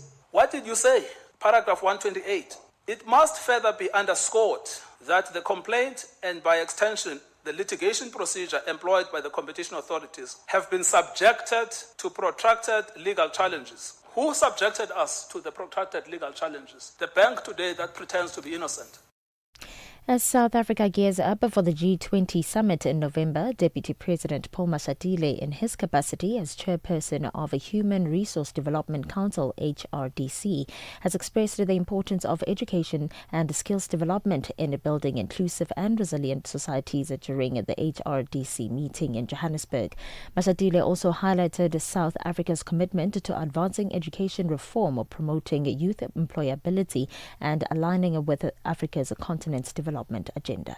The G20 Education Working Group provides a chance to develop more inclusive and resilient education system capable of preparing students for the future. As a host country, we have the chance to support emerging markets' economics objectives while also promoting the African continent's development agenda within the G20 framework. And the South African Rooibos Council, SARC, is engaging the Department of Trade, Industry and Competition as well as the U.S. Embassy to push for a removal of U.S. tariffs on rooibos. It is arguing that the crop is uniquely South African and poses no threat to U.S. agriculture. This after the U.S. imposed a 30% import tariff on South African exports to the U.S. SARC chairperson David de Villiers says while the U.S. accounts for about 5% of rooibos exports, it remains committed to supporting producers and exporters through the tariffs import and to expand the product's global footprint. We're in talks with the Department of Trade and Industry and Competition and the U.S. Embassy to push for the removal of the new 30% tariff on rooibos. Since rooibos is only grown in South Africa, it poses no threat to U.S. farmers and actually supports jobs there. Our aim is to keep rooibos competitive in the U.S. while growing our presence in other global markets. And medical monitoring technology company Mosito has sued U.S. Customs and Border Protection over a decision by the agency that allowed Apple to import Apple Watches with blood oxygen reading technology during a patent dispute between the companies. Mosito said in the lawsuit in Washington, D.C. federal court that Customs improperly determined that Apple can import watches with pulse oximetry technology, reversing its own decision from last year without notifying Mosito. Mosito told the court that it learned of the agency's August 1st decision only after Apple announced it would reintroduce blood oxygen reading to its watches last week. And look at your financial indicators. $1 in Nigeria is trading at 1,000 naira 534. In Botswana, it's 13 pula 39. In Kenya, the dollar is trading at 128 shilling 32. And in Zambia, it's 23 kwacha 29. The BRICS countries, $1 in Brazil is trading at 5 real 48. Russia, it's 80 rubles 48. India, it's 87 rupees 4. In China, it's 7 yuan 18. And in South Africa, $1 is trading at 17 rands 68 cents. $1 is trading at 74 pence to the British pound and 85 to the euro. And look at your commodities. Gold is trading at $3,333 and platinum at $1,320 per ounce, while Brent crude oil is at $67.15 a barrel. For any business stories you'd like to share with us, please send an email to newsroom@channelafrica.co.za or call us on +2711 714 4459. For Channel Africa Business News, I am Matapela Mahapi. Business News on Channel Africa. The African Perspective. The KwaZulu-Natal Convention Bureau, in collaboration with Milvest Advisory and the city of Mhlathuze, brings you the 2025 Tourism Investment Forum, Africa. By positioning these regions for sustainable growth, TIFA helps drive their economic ambitions while providing access to critical capital, networks, and strategic insights on investments in the trade services sector, such as tourism. Join us for the TIFA 2025 from August 27 to 29 at Tembela Venue, Richards Bay, KZN, South Africa. Be part of the movement transforming tourism and infrastructure in Africa. Let the upside transport you from Cape to Cairo every weekday from 2 to 5 p.m. Central African Time. Greatness Republic.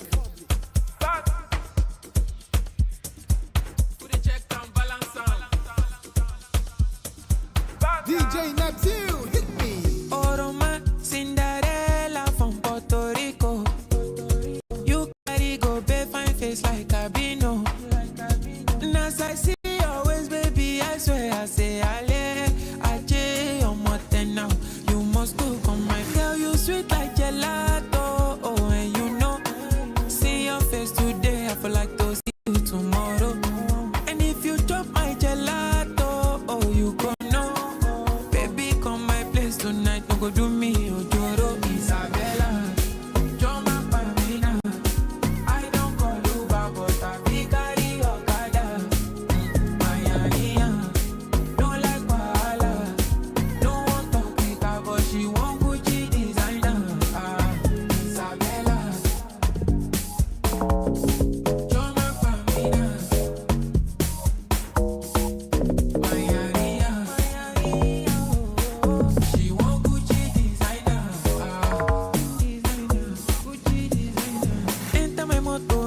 dance a willow. With your back way soft like pillow. Fire down like Ronaldinho.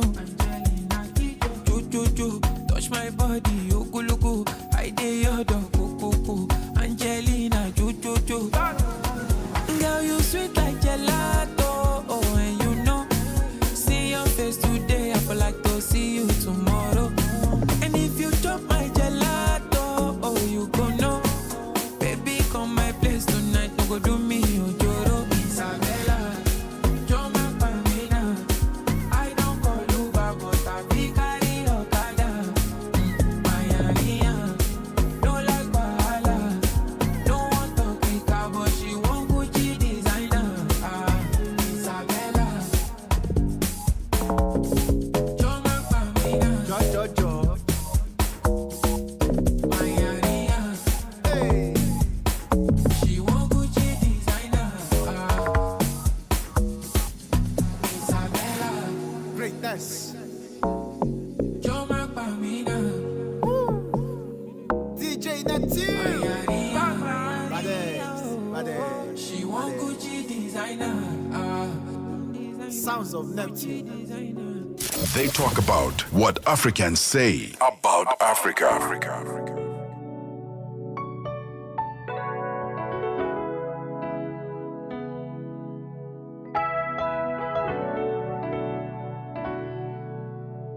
It's Skillfully vibes. See, I don't look like waiting, I don't see. I will never forget the 90s. Many nights I go they beg for mercy. Sickle self been show me crisis. Thank you for the journey, oh Lord, oh Lord. If I say my story, oh bah. Fire can't school, I'm ever blazing. I roll deep with the Almighty.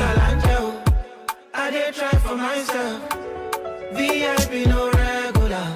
Can't copy this formula. I hear 5-star Angel. I did try for myself. VIP no regular. Can't copy this formula. No need no filter, don't let them fool ya. Make your rubber, stack your paper. Let them know when you pull up. Man down when I pull up. I'll be a leaker, fuck the chaser. Bang, Undertaker. They scared when I pull up. Yeah, road man fear when I pull up. Only from me cartoon and I be rapping. Shout out to Agege, that city raised me. Ask my crew, then they love me. Then call me AG, baby. Our government no get time for ghetto. We only get love on manifesto. I pray for my people. Jao. I hear 5-star and Jao. I did try for myself. VIP no regular.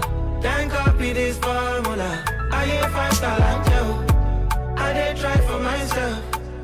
VIP no regular. Can't copy this formula. Adekunle Gold with 5-star. Before that, we had Gelato by DJ Neptune featuring Kaid. Is it Kaid or Hyde? But Hyde. It's 10 minutes before 3 p.m. Central African time. Let's take a quick breather. When we get back, it's time for What Caught Your Eye. Zilipendwa na Abedi Jean de la Croix. Bana Boy huyo anajulikana kama Damini Ebunoluwa Ogolo, maarufu kama Bana Boy. Alizaliwa Julai 2 mwaka 1991. Ni mwimbaji na mwandishi wa nyimbo kutoka nchini Nigeria. Alipata umaarufu mnamo mwaka 2012 baada ya kutoa wimbo wake wa kwanza kabisa ambao ulijulikana kwa jina la Like to Party kutoka ndani ya studio Live 2013. Mnamo mwaka wa 2017 Bana Boy alisaini na bendi Habit Atlantic Records huko Marekani na One Music Group. Albamu yake ya tatu ya studio ya nje 2018 iliweka alama ya kwanza ya lebo yake. Mnamo mwaka 2019 alishinda sheria ya kimataifa ya bora kabisa kwenye tuzo za BET za 2019. Alitangazwa pia kama msanii wa Apple Music's Up Next. Zilipendwa kila Jumamosi kuanzia saa 12 kamili majira ya Afrika ya Kati hadi saa 1 kamili majira ya Afrika ya Kati. They talk about what Africans say about Africa. It's 9 minutes before 3 p.m. Central African Time. Welcome back to The Upside on Channel Africa, the African perspective with Tebogo, Lekhuleni and Mmatsheko Mosito. Happy Thursday. Thank you so much for tuning in this afternoon. Stream us on our social media platforms at Channel Africa on Facebook and YouTube and at Channel Africa 1 on TikTok. Let us know what caught your eye on our WhatsApp line, +2763 406 9126. It is time for What Caught Your Eye. Interesting one that caught my eye this afternoon. And it's the fact that there is a young man on X, on the timelines, who has won 17 million rand in a lottery, in a South African lottery. And this was back in 2022. Yet in 2025, till this date, he has not been paid out. Well, that's what he's saying, right? His name is on social media, it goes by Wounded Lion at Madi_Akis, right? And his latest, it's not even his latest, the pinned post of his right now on his X account says that it's been over 10 months. He posted this in 2023, by the way, January 2023. It's been over 10 months, and then he tags the platform where he placed the bet. World Sports Bet, tags SA Lottery, tags SA NLC, and the Gauteng Gambling are still failing to come up with a resolution to resolve a dispute that I have with World Sports Bet that's costing me 17 million rands, or if anything, a fair settlement. So this gentleman placed a bet on World Sports Betting, and he played the lottery using that platform, and it was in March 2022, and his numbers hit. The numbers that won that particular day were 5, 10, 15, 37, 43, and 45, guaranteeing him a win of 17.3 million rand. 17.3 million rand. Till this day, he has not received that money. He's made attempts to contact the platform where he placed the bet, World Sports Betting, and it was during a bot chat that he engaged with them, and he was asking whether it was a legitimate bet, a legitimate ticket that he made, and the bot responded saying, yes, it does show when the bet is placed, that the bet was placed accordingly. If a bet is not placed accordingly, it would not be on your transaction, something along those lines. But suffice to say, this young man placed the bet, chose his numbers, a bet of like 50 rand or something, and he was supposed to win 17.3 million rand. Till this day, he has not been paid, and he's asking for accountability, and he's asking to be paid. Where should he go? Okay, this one needs a gambler's intervention. Maybe somebody who's seasoned in the space who would know. I absolutely have no idea what the recourse is. You know, if you've gambled and you've won anything, you know, it could be $2, it could be all the way into the millions.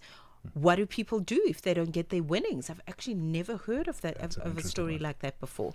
What does one person do if they have not received their winnings? Because now it's we're talking years now. Hey, we're talking years since 2022 of having placed a bet, you've won. It's a legitimate win on a popular, you know, platform that is known to offer these gambling services. So what must happen now? Okay, what is the legal recourse? I honestly have no idea.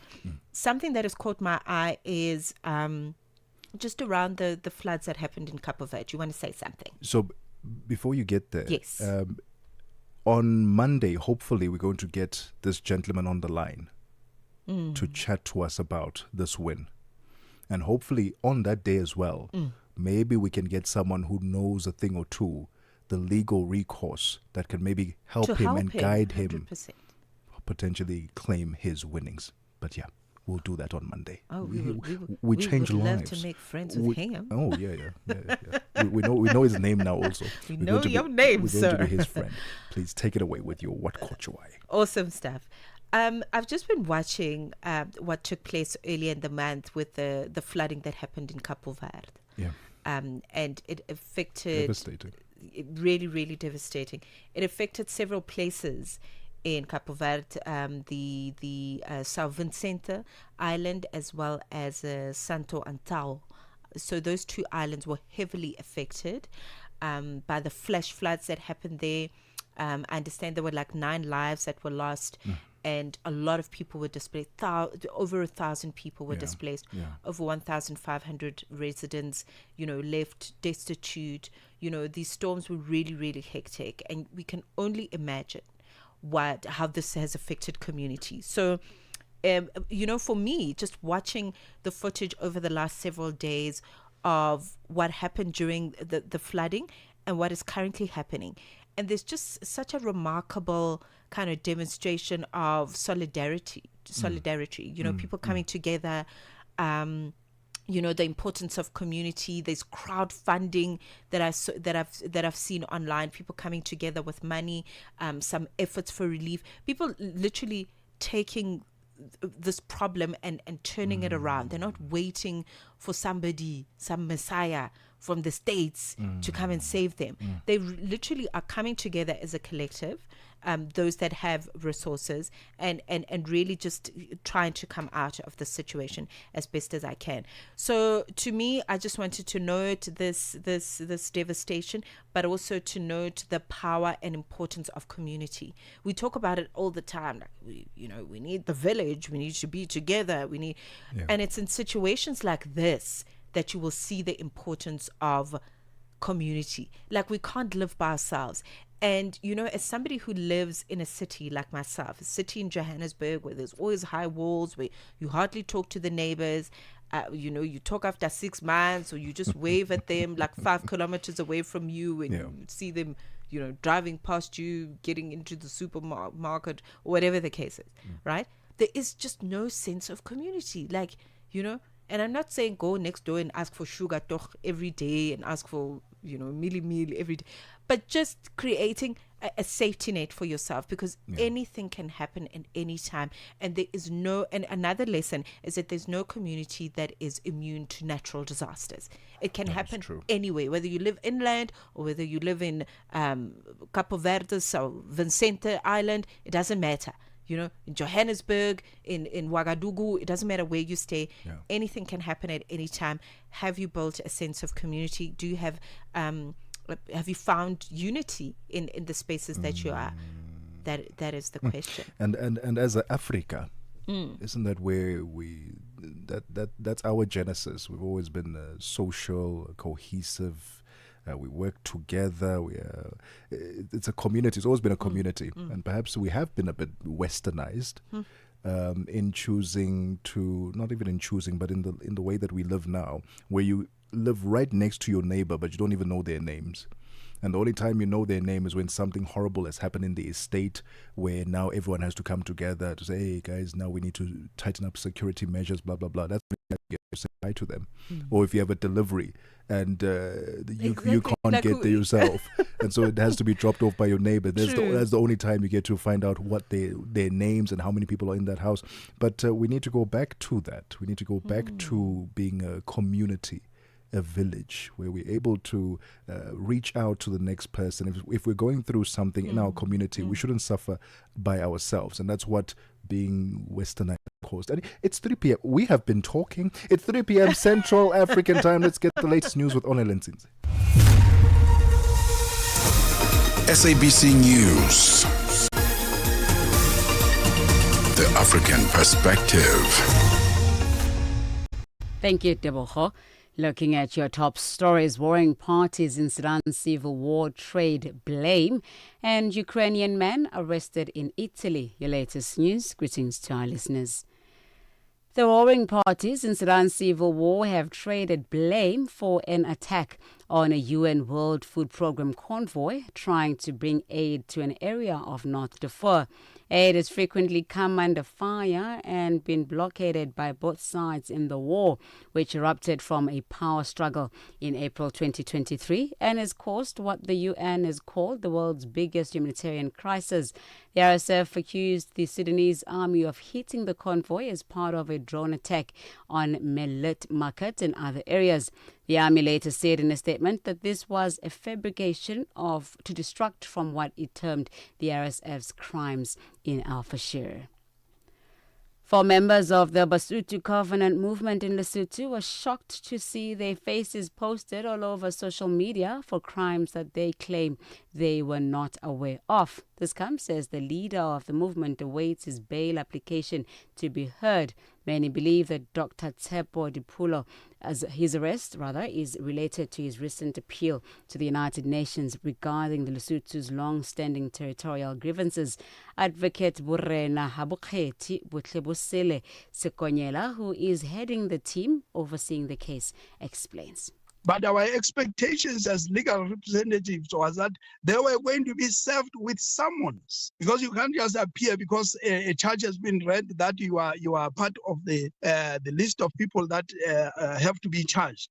So instead of going to the social media, we expected that the police would actually come to their houses and serve them with the charges, and or otherwise to cause them to appear before the court to be able to stand trial. South Africa's Parliament's Portfolio Committee on Health says concerns being raised by the anti-migrant group Operation Tudula about the illegal foreign nationals accessing the health facilities for medical reasons cannot be ignored. Committee chairperson Dr. Sibongiseni Dlomo says he had a discussion with the Minister of Health, Dr. Aaron Motsoaledi, about these issues and how a way forward can be achieved. Dlomo was speaking during a media briefing by the Social Services Cluster Committees in Parliament. I am glad that over the past few weeks, the Minister of Health has been discussing with the concerns of Tudula and other stakeholders who have brought this matter to our attention as a country. And our discussions, and also which then have come to be done by myself and the Minister of Health, is that these concerns cannot be ignored, brought in by these citizens. These concerns cannot be wished away, but maybe we should find an approach to handle them and going forward. And the discussion, therefore, going forward are, among other things, to address those issues.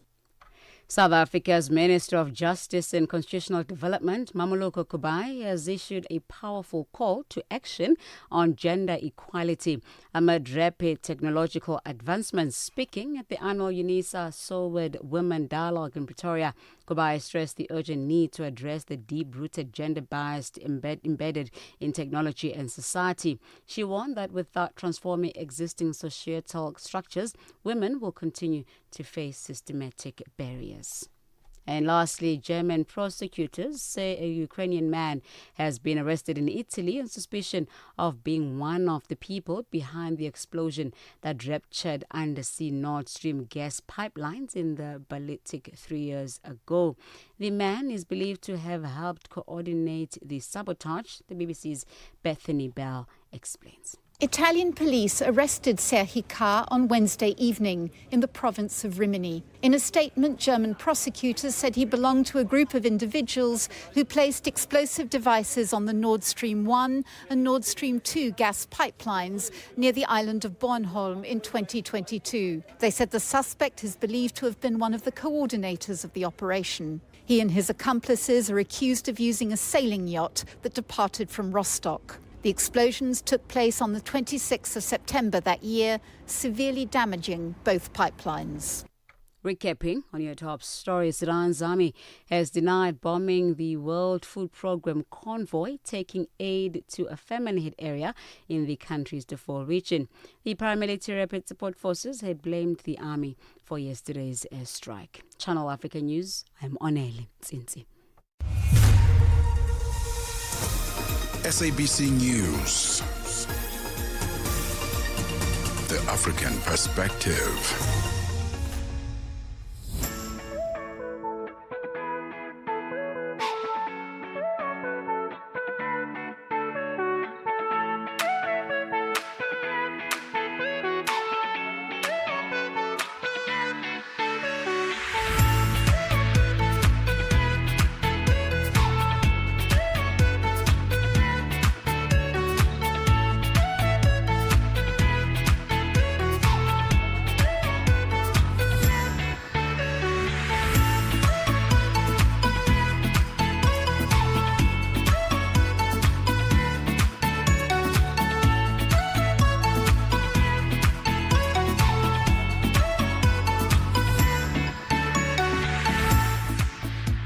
minutes in to the grand finale of The Upside. Welcome to the show. If you have just started listening, Askis, I'm sorry you've missed out on some incredible conversations, but not to worry, we've got some more to go, and it's always a pleasure to have you tune in, whether it's in the last hour, in the middle hour, in the first hour. But if you've been with us since 1 p.m., we really appreciate it.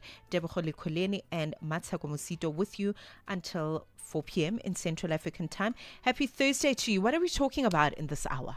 There's a young man who created a space for fashion designers and tailors to connect them to retailers, and so that they can get their products out there.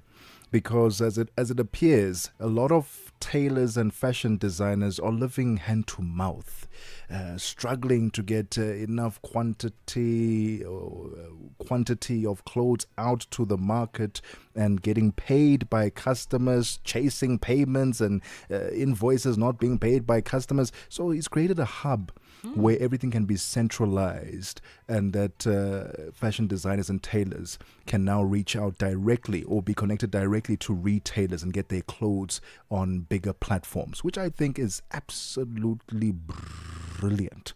And I can't wait to get into that conversation. And then later on in this hour, the second half of the hour, we'll be exploring Cape Malay identity through art at the Sisonke Gallery.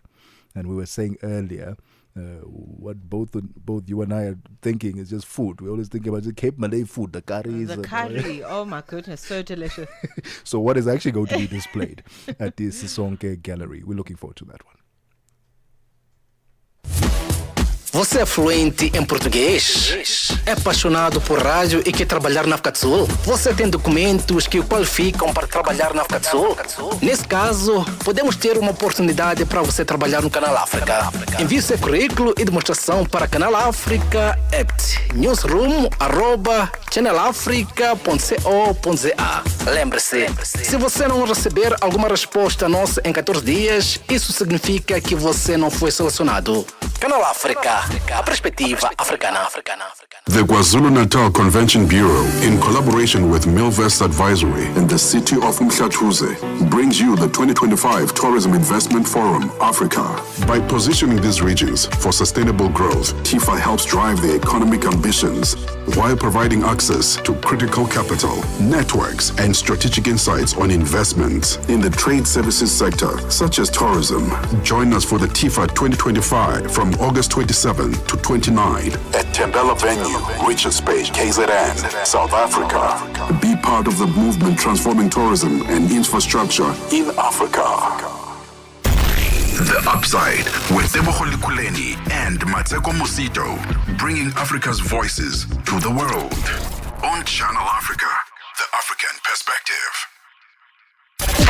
Africa in Song with Tebogo Lekhuleni. So when you think of African music, you think of kwasa kwasa, high life music from West Africa, Afrobeat from West Africa, of gospel music or faith music or spiritual music. But when we think of reggae music, we go to the Caribbean, and if it's Africa, we only think about Lucky Dube. Well, I'm here to introduce you to some reggae music from Africa. Salif Keita with Dakan Faye from Mali. And I must say, this one was a real shock for me because I never had imagined Salif Keita on a reggae beat. But listening to him, it just proved to me how versatile he is as an artist, because you'd be expecting him to be on that vibe of West Africa, of ballads. But he really proved that he is very versatile, and I was pleasantly surprised. Africa in Song with Tebogo Lekhuleni. We are on Open Views Audio Bouquet, Channel 628. Holy fire, holy water, holy money, only money, only money, only money. We are woody fire, woody thunder, only money, only money, only money.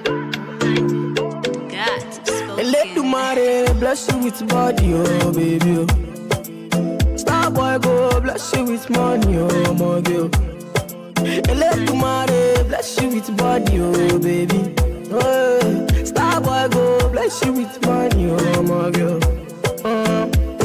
Yeah, suck up, Sucker, sucker, sucker. Sucker, sucker, baby. Sucker, sucker, sucker, sucker, sucker. Oh, yeah, give him locker. Locker, locker, locker. Oh, yeah, give him, baby. Sucker, sucker, sucker. Oh, when I come through, they know we survive, so they turn up all eyes on me now. So many things we fit to do with your Mmatsheko, baby. Stop getting plenty money. Yeah, you know what I gotta do. She love for me, show me how to do. No doubt I'm the one for you. I'm the one for the TV every time you do. Your body like Orodo. I'm a yakman, my type of olo show. Yeah. Sucker, sucker. Sucker, sucker, sucker. Sucker, sucker, baby. Sucker, sucker, sucker, sucker, sucker. Oh, yeah, give him locker. Locker, locker, locker. Oh, yeah, give him, baby. Sucker, sucker, sucker. Body, girl, you confuse my thinking with your body, body. Girl, it's for you that I'm singing with your body, body. Girl, come chop on my money, with your back on me, can't chop on my money. You make a man want smoke cannabis, sucker. I'm my friend on the shot, sucker. All I see now your way, sucker. Girl, come on, you make me dance, sucker. I like the way your body sample from you, sucker. Baby, come take a dip from you, sucker. Make your body move from me, sucker. Baby, come take bank up from you, sucker. Sucker, sucker. Sucker, sucker, sucker. Sucker, sucker, baby. Sucker, sucker, sucker, sucker, sucker. Oh, yeah, give him locker. Locker, locker, locker. Oh, yeah, give him, baby. Sucker, sucker, sucker. Step in the place, the party's scatter. Make them surrender. Whether they give them what they need, yeah. Another hit, another one. Nicki Minaj, she start to dance. Girl, I love the things you do, yeah. So baby, dance and dance to kusu, yeah. When you do that dirty wine, yeah, yeah. We are your baby, we are your baby, we are your body, yeah. Sucker. We are your baby, we are go crazy, we are your body, yeah. Sucker. Want to spend money, maybe spend money, maybe spend money, yeah. Sucker. We are your baby, we are go crazy, we are your body, yeah. Sucker, sucker. Sucker, sucker, sucker. Starboy coming through with Soko, and that if that doesn't tell you that the weekend is here, I cannot help you. I don't know what must help you, because that song is the weekend personified. It is a dance floor filler. The mood is right. Everything is just perfect in that piece of music for a Thursday. This is The Upside, and we are going to be talking about innovation. Isn't it funny? Like I think for the last 2 to 3 days, we've just been talking about technology and innovation. Actually, this conversation started with us talking about the purchase of your fancy washing machine. Yes, and technology. Yes, and we're seeing how technology is just making its way into all places and spaces, and even in the space of tailoring and clothing making, which is so sublime. It's often an area we don't really think about, because we think about our tailors and our fashion designers. We think, oh no, man, they are coining it. Yes, they're living large. Yes, their designs. Look at this. This design is like thousands and thousands of rand. Wear clothes, Everyone wants it, but the reality is tailors do struggle sometimes, because when you're dealing with individual customers, chasing down your invoices, reaching out to new customers becomes a hassle. Now, in a world where fashion is more than just fabric and thread, the relationship between a tailor and a customer is deeply personal. It's about trust, creativity, and expression. But many talented local tailors struggle to reach wider audiences and grow their businesses beyond word of mouth. That's where Tailors Hub South Africa steps in. It's a digital platform designed to connect tailors with customers, giving artisans the tools to manage their craft like a business, from setting prices and processing payments to managing orders and deliveries. Tailors Hub makes the process seamless while giving customers access to authentic, handcrafted clothing that reflects their individuality. Joining us to further unpack this exciting platform is Lebogang Shabangu, founder and director of Tailors Hub. Lebogang, thank you so much for your time and welcome to the Upside. Thank you. I'm very happy to be joining you today. Let's talk, Lebogang, about the challenges that tailors and fashion designers are currently experiencing that made you say we need a Tailors Hub in South Africa. Yes, as you've mentioned, the first problem is reaching customers. So that is the first challenge that a lot of tailors and fashion designers in South Africa are facing. You see a lot of them only serving the communities in which they reside in. Yeah. So that is one of their biggest challenges. And then the second challenge also is when it comes to collecting payments, right? So a lot of tailors, they do the work, amazing work. And then afterwards, customers, give them problems when it's time to pay. They have to go chasing after them all the time, right? And also, delivery is also a challenge. So after they complete making the items, now they have to travel around doing the deliveries. Others, they use Pexi nowadays, so they have to go to town, put it on Pexi and ship it to the customers. So these are some of the challenges that tailors and fashion designers of South Africa are currently facing. But moreover, they have a very, very big competitor, which is platforms like Shein and Temu, which has infiltrated South Africa and has flooded the market with cheap fashion, and South Africans are just buying. And they are buying that mainly because of the convenience that it provides. I mean, if you are given a convenience to order from the couch at your house without having to, go out, travel, catch a taxi, get into an Uber, I mean, that's a no-brainer. So of course. That's why you see them thriving so much. So that's where I thought and said, local tailors and fashion designers needs a similar platform. They need a platform where South Africans know where to find them, first of all. Secondly, they need a platform that will give them the same powers that platform like Shein and Temu have. That is the convenience, the ability for customers to connect with them from the comfort of their homes and to make sure that the transaction is also secure in that respect. This is a problem solving, of the finest quality, I've got to say. But talk to us about how it actually works. I'm on the website at the moment, tailorshubsa.com.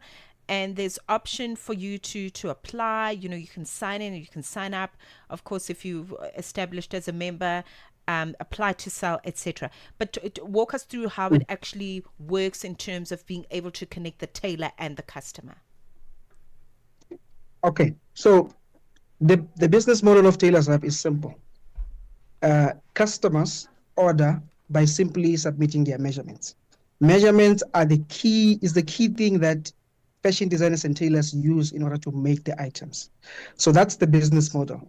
Customer order by simply going to the platform, submitting their measurements to the tailors, and the tailors make the item. So how it works from the tailor side. So at the moment, when you go to the page, you see the option to apply to sell is because it hasn't officially launched. At the moment, we are busy getting as many tailors as possible and fashion designers on the platform for the launch. We will be launching soon. We will be announcing the launch date soon. But currently, we want South African tailors to be on the platform, register to apply, upload their product, set their prices, and be ready for the big launch. So simply, the tailor, when they make items, a lot of them, they take pictures of what they've made, they post them on social media and all of that. So it's the same model. So the items that they've made or the items that they can make, they take their pictures, they put them on the platform, and South Africans can simply see and order by simply placing their measurements. Another important thing is that Tailors Hub is very flexible, right? A lot of times, it's very flexible in a sense that it allows tailors to also set their prices based on sizes. because we know bigger sizes often they consume more material, Yeah. which means the cost of making them is quite high. So Tailors Hub allows for that. So when you set your pricing, you are able to link or to connect your size to your price, so that you know that a bigger size should cost more. And also, it has a flexibility to say, we have different fabrics when it comes to clothing. There's Italian fabrics, there's other fabrics that cost more than the others. Also, in that respect, it's also flexible in that sense that whatever fabric that you choose will determine the price of the item as well. It is 22 minutes after 3 p.m. Central African time. We're currently in conversation with the founder and director of Tailors Hub, connecting a digital platform designed to connect tailors with customers. We continue the conversation right after this. Midday vibes, great programming, and good company. This is Channel Africa. Mix Vibration sur Channel Africa. C'est notre invité du jour, la belle Aïna Mwenze. Elle est là. Certaines l'appellent Boss Lady. Bonjour Monsieur Jolino. Parlez-nous un tout petit peu de vous. Je m'appelle Boss Lady Aïna. Je mets l'accent sur le nom de Boss Lady parce que je mérite cela après le travail fait. Et c'est une rémunération en titre de la personne que je suis devenue aujourd'hui. Épouse et une mère de 4 garçons. Et voilà ce que je peux dire pour l'instant. Et vous vous êtes lancé dans le business, comment c'est venu? En tant que mère et se retrouvant dans les pays étrangers, particulièrement en Afrique du Sud, je me disais que laisser les enfants sur la charge des travailleurs ou d'une bonne, ça serait pas très intéressant. Je me suis dit, bon, je dois essayer de m'organiser et trouver un emploi que je peux faire. Mix Vibration, tous les dimanches de 18h à 19h, temps universel. Mmatsheko Mosito and Tebogo Lekhuleni on the upside. 23 minutes after 3 p.m. Central African time, there is a call for designers, fashion designers and tailors to join Tailors Hub South Africa. This is a digital platform designed to connect tailors with customers. And we are currently in conversation with Lekhuleni Shabangu. He's the founder and director of Tailors Hub. Lekhuleni, let's talk about your vested interest in this. Are you a designer, fashion designer yourself? Are you a tailor? Unfortunately, no, I'm not a tailor. I'm not a fashion designer. But my mother is a local tailor in the community where I'm from. So she does alterations, and she also makes items for her customers. Okay. Professionally, if I talk about myself a little bit, I am a chemical engineer by profession. I'm also a videographer. So this is just my innovation that, I saw a gap in the market. I saw an opportunity to empower local tailors of South Africa. And I decided, no, let me get on this journey. Let me empower, let me help to create employment in South Africa. I mean, that is the biggest challenge, because, I mean, the more customers we can connect to our local tailors, the more money they will make, the more jobs they will create for all of us. I like that. I like that you mentioned the challenges, Lekhuleni, in terms of establishing the space, the challenges of the tailors, but there must be some impact that has been achieved since Tailors Hub's inception. So talk to us about the community and how they have received or how they've been impacted by Tailors Hub since inception. Yes. So currently we have over 100 tailors and fashion designers registered on the platform, ready for the big launch. So people are receiving it very, very well. They see the bigger picture. They see the vision in this platform. I mean, it's an industry-changing innovation, to be honest. So, because I mean, even from a customer perspective, if I look from the lens of the customer, to say I want to support local, a lot of times, you have a lot of them with their own websites, with their own social media pages, but it's very difficult for me to find them. I cannot, remember all of them, and also in terms of comparison, how do you know, which one is the best one, and all of that. It's a challenge for me. But if I know there is one place that I know I can go to if I want to support local. We've seen. So that makes a very big difference. Indeed, we've seen Lebogang people ordering something. We've seen those funny pictures online.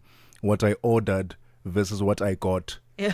How are you going to ensure that Tailor's Hub and its designers and tailors ensure that when the customer submits in their sizes and so on and so forth, that they actually get what they ordered, and that I know there are some items where the body doesn't come with, you know what I mean, the body does not come with this picture, but how are we going to avoid a situation where what we ordered versus what I got is completely different?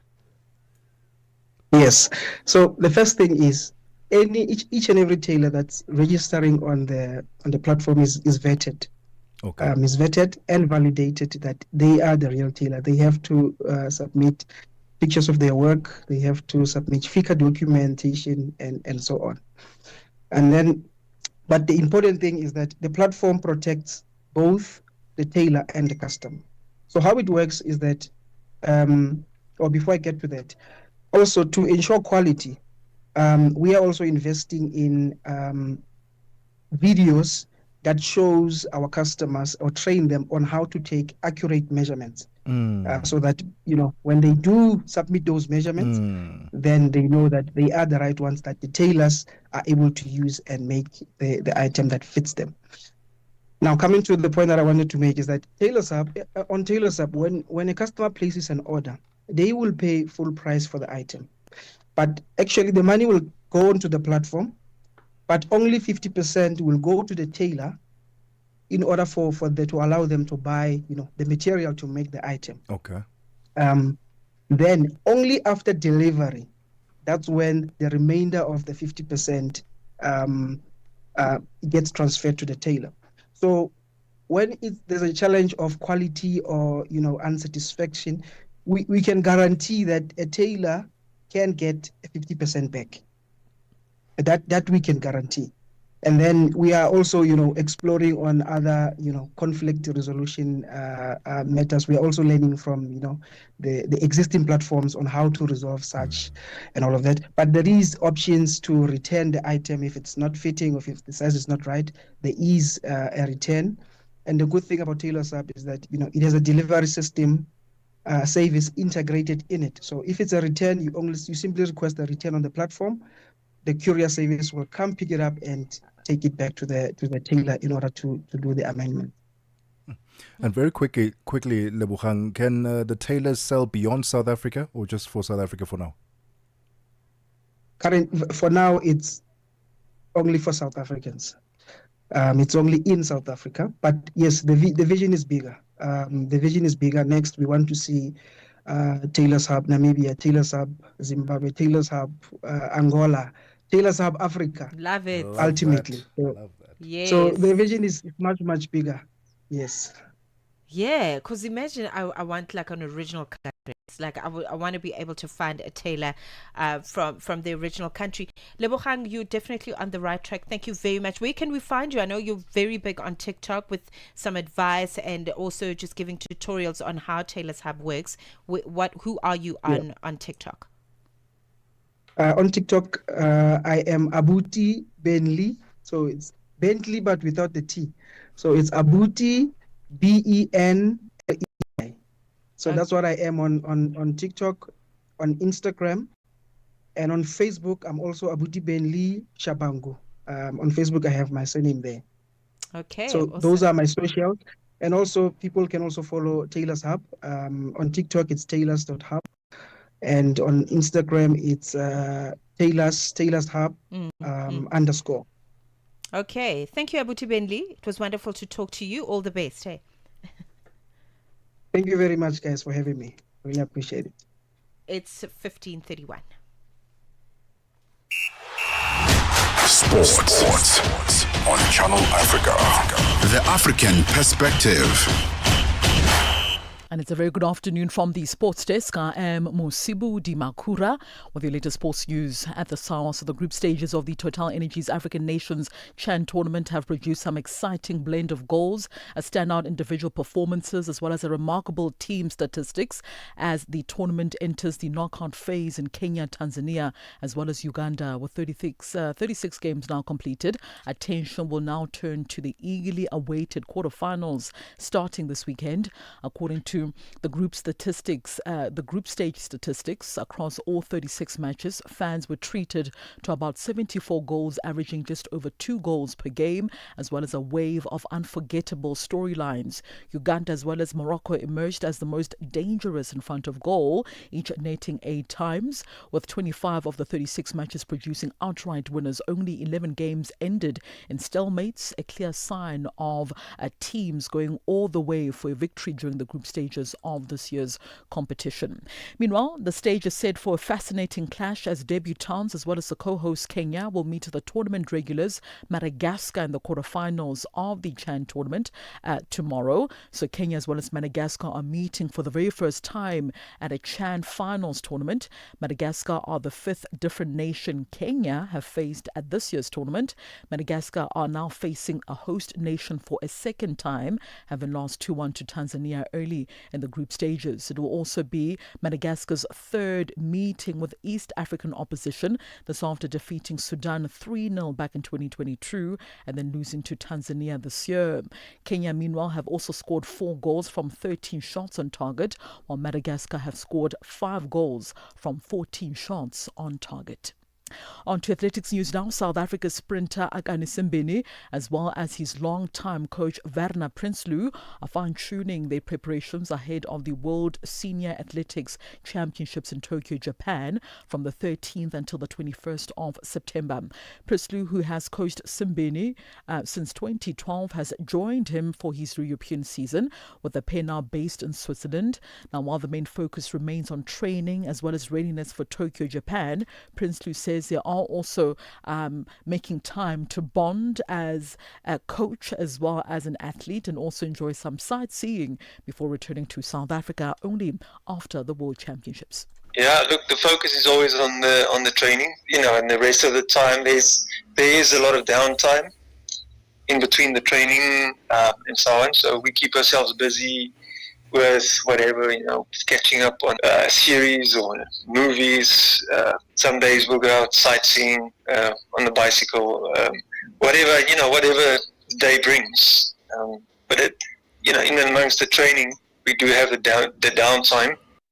Meanwhile, Simbine has received a double recognition at the SA Sports Awards, earning nominations for Sportsman of the Year alongside Alan Haythily as well as Peter Steph du Toit, as well as the Sports Star of the Year, who is up against Tatiana Smith as well as Mpumelelo Mhlongo. Prinsloo admitted that he was unaware of the nominations but expressed delight at the recognition that his athletes will be receiving. I didn't even see that, so I didn't know that. But yeah, it's good. It's good to be nominated for these awards, and let's see how it goes. And finally, Italian double specialist Sara Errani as well as Andre Vassassori completed their mission by beating single star Iga Swiatek as well as Casper Ruud to win the controversially revamped US Open mixed event. So Errani and Vassassori, whose place in the new look tournament were initially under threat, defended their crown with a thrilling 6-3, 5-7, 10-6 victory.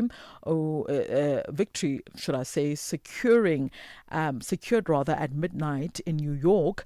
The pair also walked away with the increased prize money of $1 million, designed for stars like Iga Swiatek, Carlos Alcaraz, as well as Novak Djokovic, 5 times more than the $200,000 that was won just last year.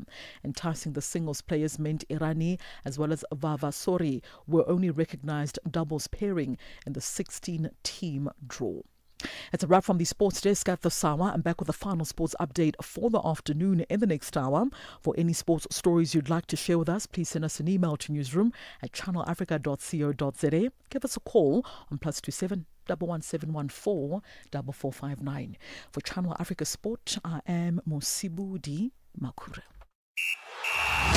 Sports on Channel Africa.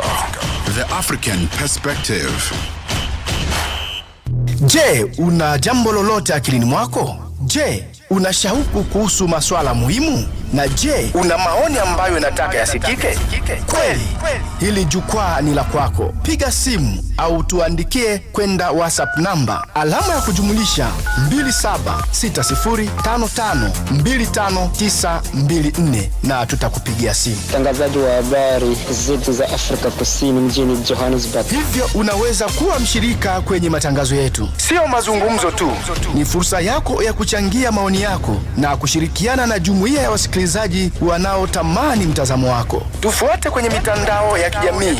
Tembelea tovuti yetu www.channelafrica.co.za na uwe tayari kushiriki na kuchangia maoni yako kwenye Channel Africa. Channel Africa, mtazamo wa Kiafrika. It is 37 minutes after 3 p.m. Central African Time. Let's get the final business update with Matapelo Mahape.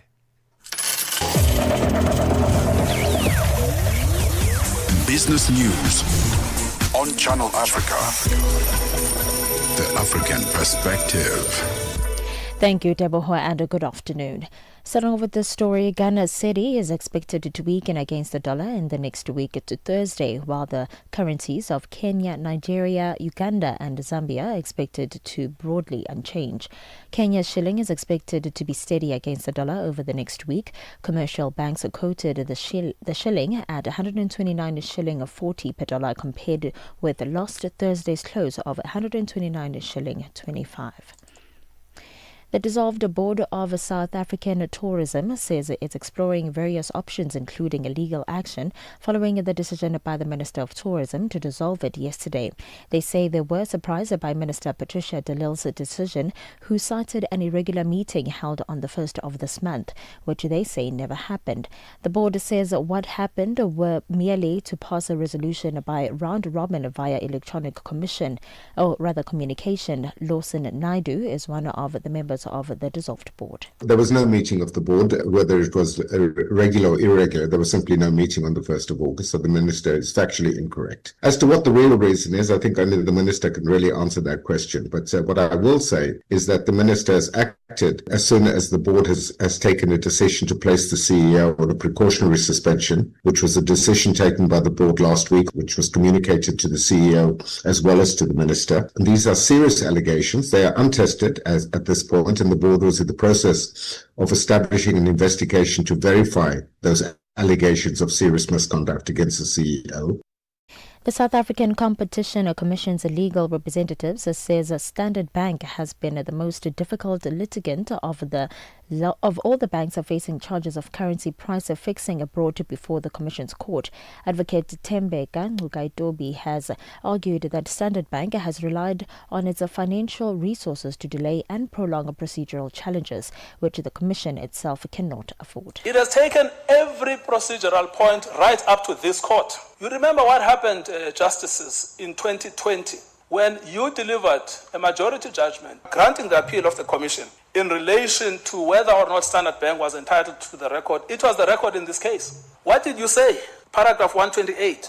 It must further be underscored that the complaint and by extension the litigation procedure employed by the competition authorities have been subjected to protracted legal challenges. Who subjected us to the protracted legal challenges? The bank today that pretends to be innocent. South Africa's Revenue Service SARS Commissioner Edward Kisweta says that the Revenue Service is on track to meet its target. He says he will meet with the Finance Minister tomorrow to provide an update on the progress.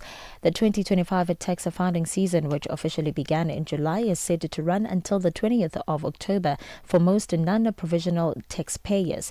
Kisweta was speaking at the fundraising breakfast of the Ahmed Kathrada Legacy Foundation. He cautioned against any political interference in the work of SARS, stressing the institution's need for independence to operate effectively. To date, 7.3 million taxpayers have already been assessed. 5.8 of them didn't have to file a return.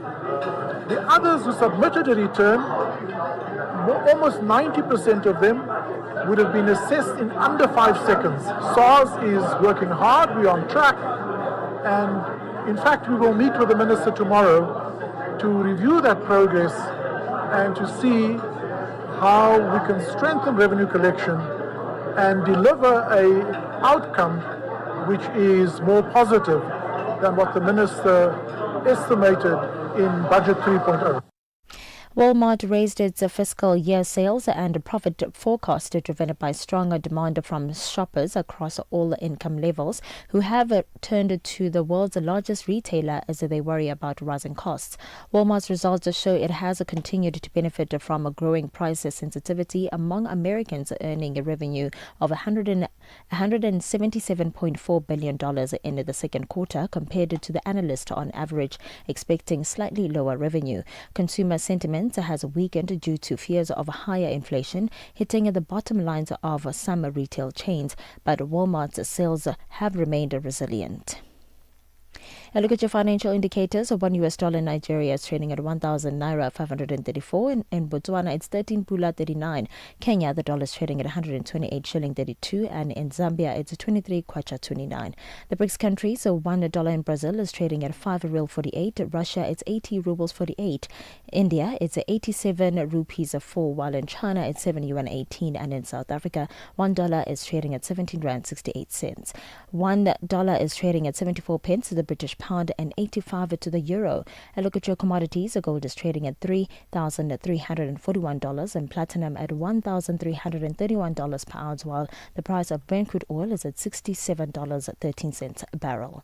For any business stories you'd like to share with us, please send an email to newsroom@channelafrica.co.za or call us on +2711 714 4459. For Channel Africa Business News, I am Mmatsheko.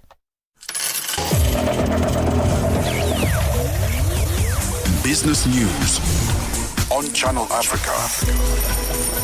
The African perspective. She builds, she leads, she rises.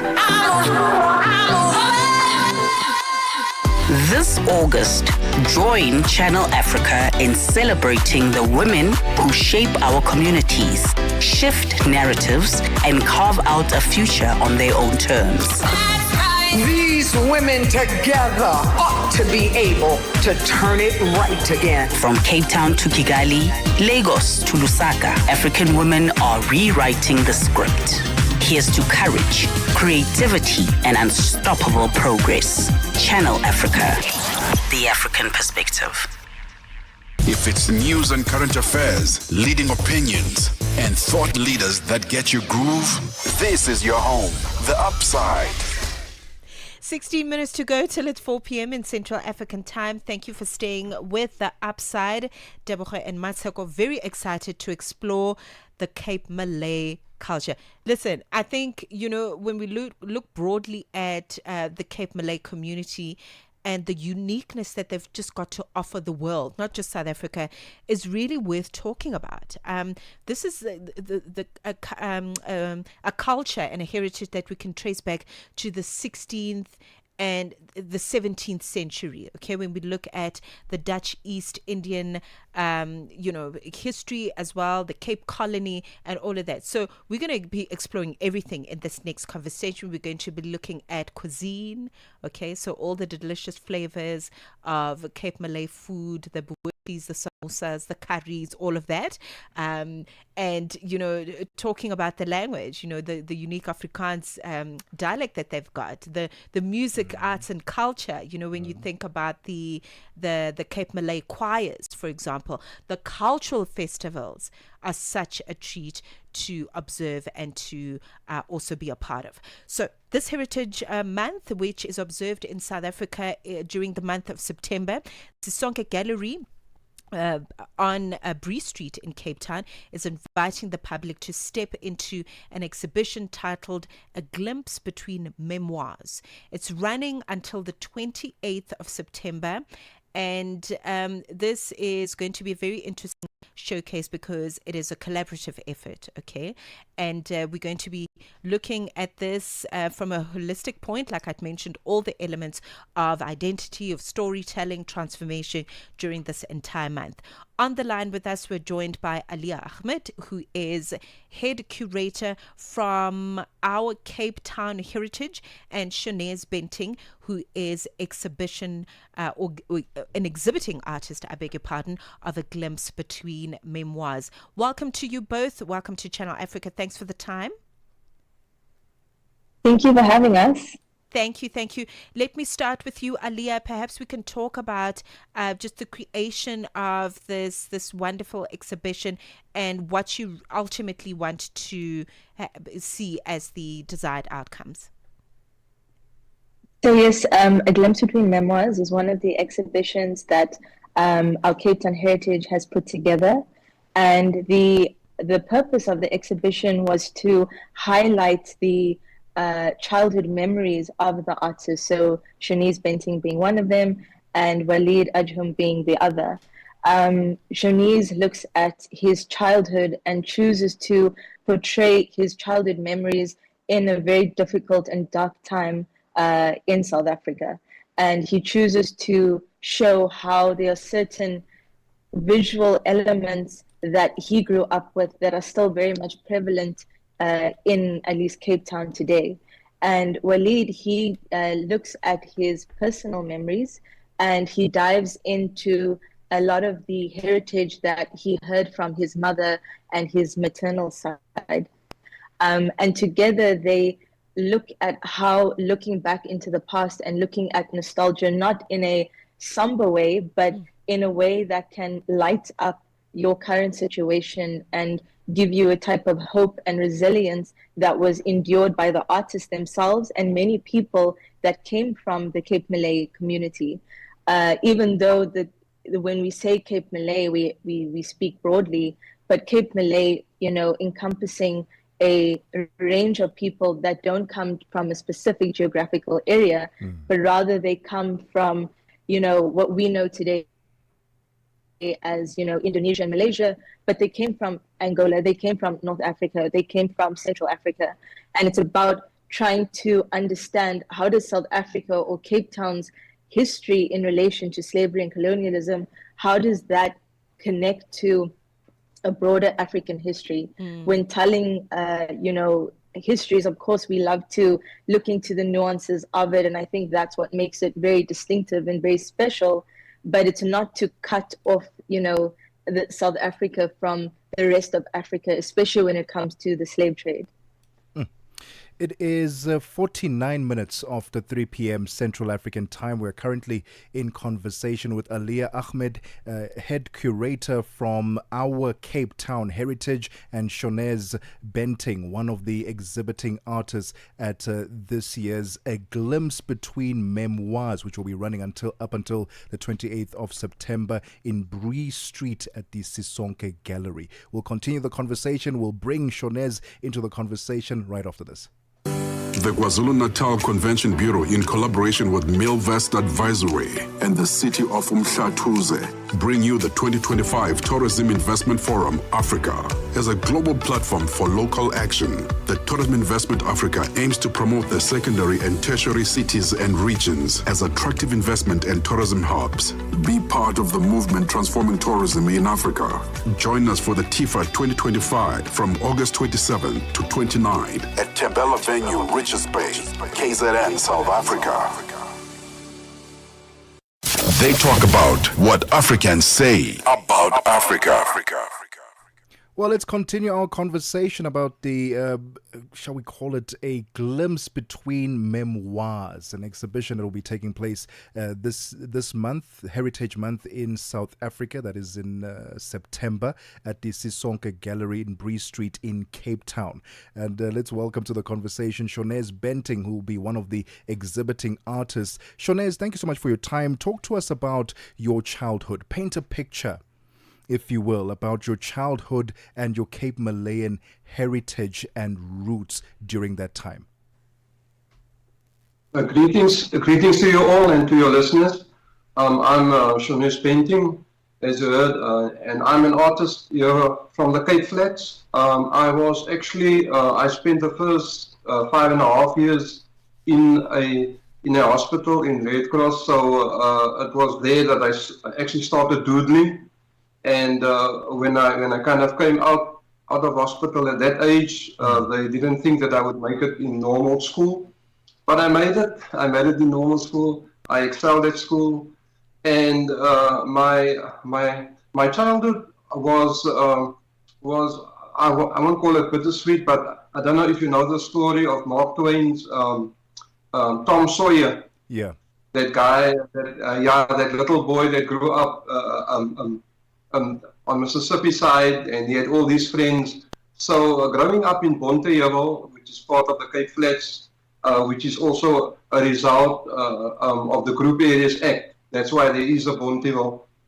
I had a very exciting childhood in the midst of apartheid. I mean, apartheid was rife, but as a child, you innocent until you kind of become like in your mid teenage years, and then you understand certain stuff. But as a child, I had a wonderful kind of a Tom Sawyer adventurous childhood, because we lived opposite Bonteheuwel Station, and behind Bonteheuwel Station there was an industrial area that we used to just scout around during school holidays.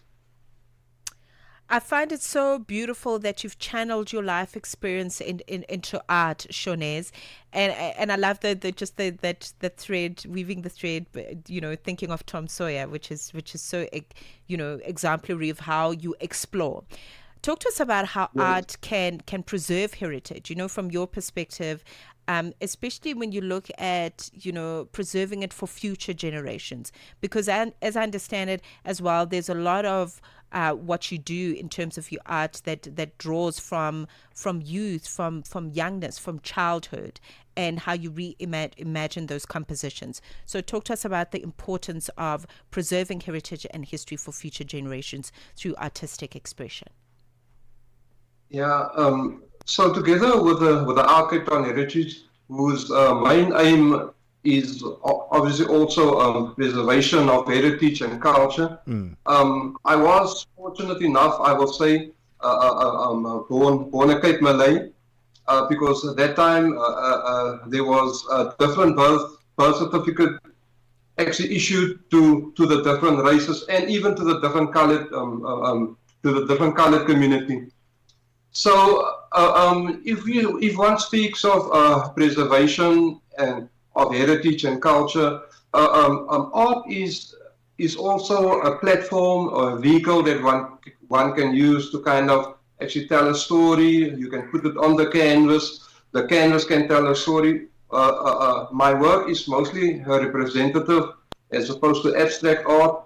I had an extremely adventurous childhood, and I remember all the quirky stuff as a youngster, because I depict a lot of them in my work. Aliyah, I want to talk to you about how our Cape Town heritage uses projects like these to preserve and share the stories of Cape Malay communities, and especially during Heritage Month in South Africa. Yeah, so when the director, started our Cape Town Heritage, she realized that it wasn't that there was a lack of artist or culture that was being preserved. There was just no sort of central organizer, so it wasn't that, things were not happening. I think the one thing that I love about our, culture is that it's still a very living culture. Yeah. So even though we are, talking about it, in a gallery space and in exhibition terms, the main idea is to keep on preserving the lived heritage and culture. And what we try to do is that we, work with artists that, come from communities or have histories that have either been misrepresented or are presented, but maybe there are certain stereotypes around it. Yeah. And we basically try and help them be able to put an exhibition together. Like I said, the skill is there, the voice is there. It's not about, giving a voice to marginalized artists, but for us, we're trying to guide audiences how to listen. How do you listen to, maybe a community or people, a community that you don't know much about? How do you actively listen despite having maybe a lot of stereotypes in your head, or kind of having this homogenous idea of a certain group of people in your mind? So for us, Heritage Month is a very exciting month, but I suppose we just try to make these stories and spaces where art is, collected and presented accessible to the people that do come from these communities. And hence why, with exhibitions like this, we also have we have two great researchers that focus on archival history. Unfortunately, everyone's very, used to watching a 2-minute reel. No one wants to go and dig in the archives. So what we try and do is that we bring, very skilled, researchers coming, and they're doing the work for us, and they're presenting it in ways that make it very accessible to the youth, to young people, to maybe older people that have forgotten or, just got busy. But we try to do the work that we do on multiple levels, especially, like Shanice said, given, the Group Areas Act and, the CBD in Cape Town actually being the hub where a lot of members of our community lived and were raised, and the slave trade happened there. Now, with gentrification, it's a completely different space, and a lot of the original culture of that community and area is being sort of gentrified to cafes and businesses, and there's this constant struggle between, economic growth, but also preserving the roots of that community. So we also then try and bring in, people from areas that they, were forced into, that are outside of the business district, and it's very difficult to get there, whether that's from a transport perspective or from an ideological perspective. Sometimes people feel that these galleries are not for us. How should I act? How do I speak? How do I dress? So what we try to do is that if you cannot come to the physical exhibition due to any of those restrictions, we try and put everything on our website so that it does become a living digital archive, so that we try to problem solve in a way where, there's obviously the exciting exhibition, and everyone looks forward to that, but we're also trying to look at people that, might not have access to it, that have, maybe they need someone to tell them, like, you are welcome, you can come here, the space was originally yours, spatially and geographically. So we try and do that, not just in Heritage Month, but we try and work harder at it in the month, that is dedicated for the work that we do. This is very exciting, Aliyah. You've literally answered all the questions, in that response.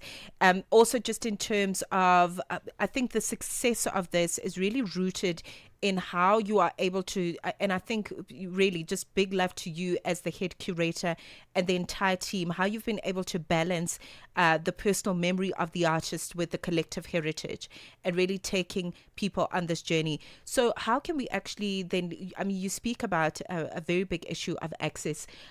Just give us literally in 20 seconds, how can we access this information? How can we attend and get access to all this wonderful information in this exhibition? So A Glimpse Between Memoirs will be at the Sisonke Gallery in Cape Town, and it runs until the 27th of September. So you can go in person and check it out. If you cannot, the images and the history and narratives of the artist is available on our website, and our website is www.ourcapetownheritage.org.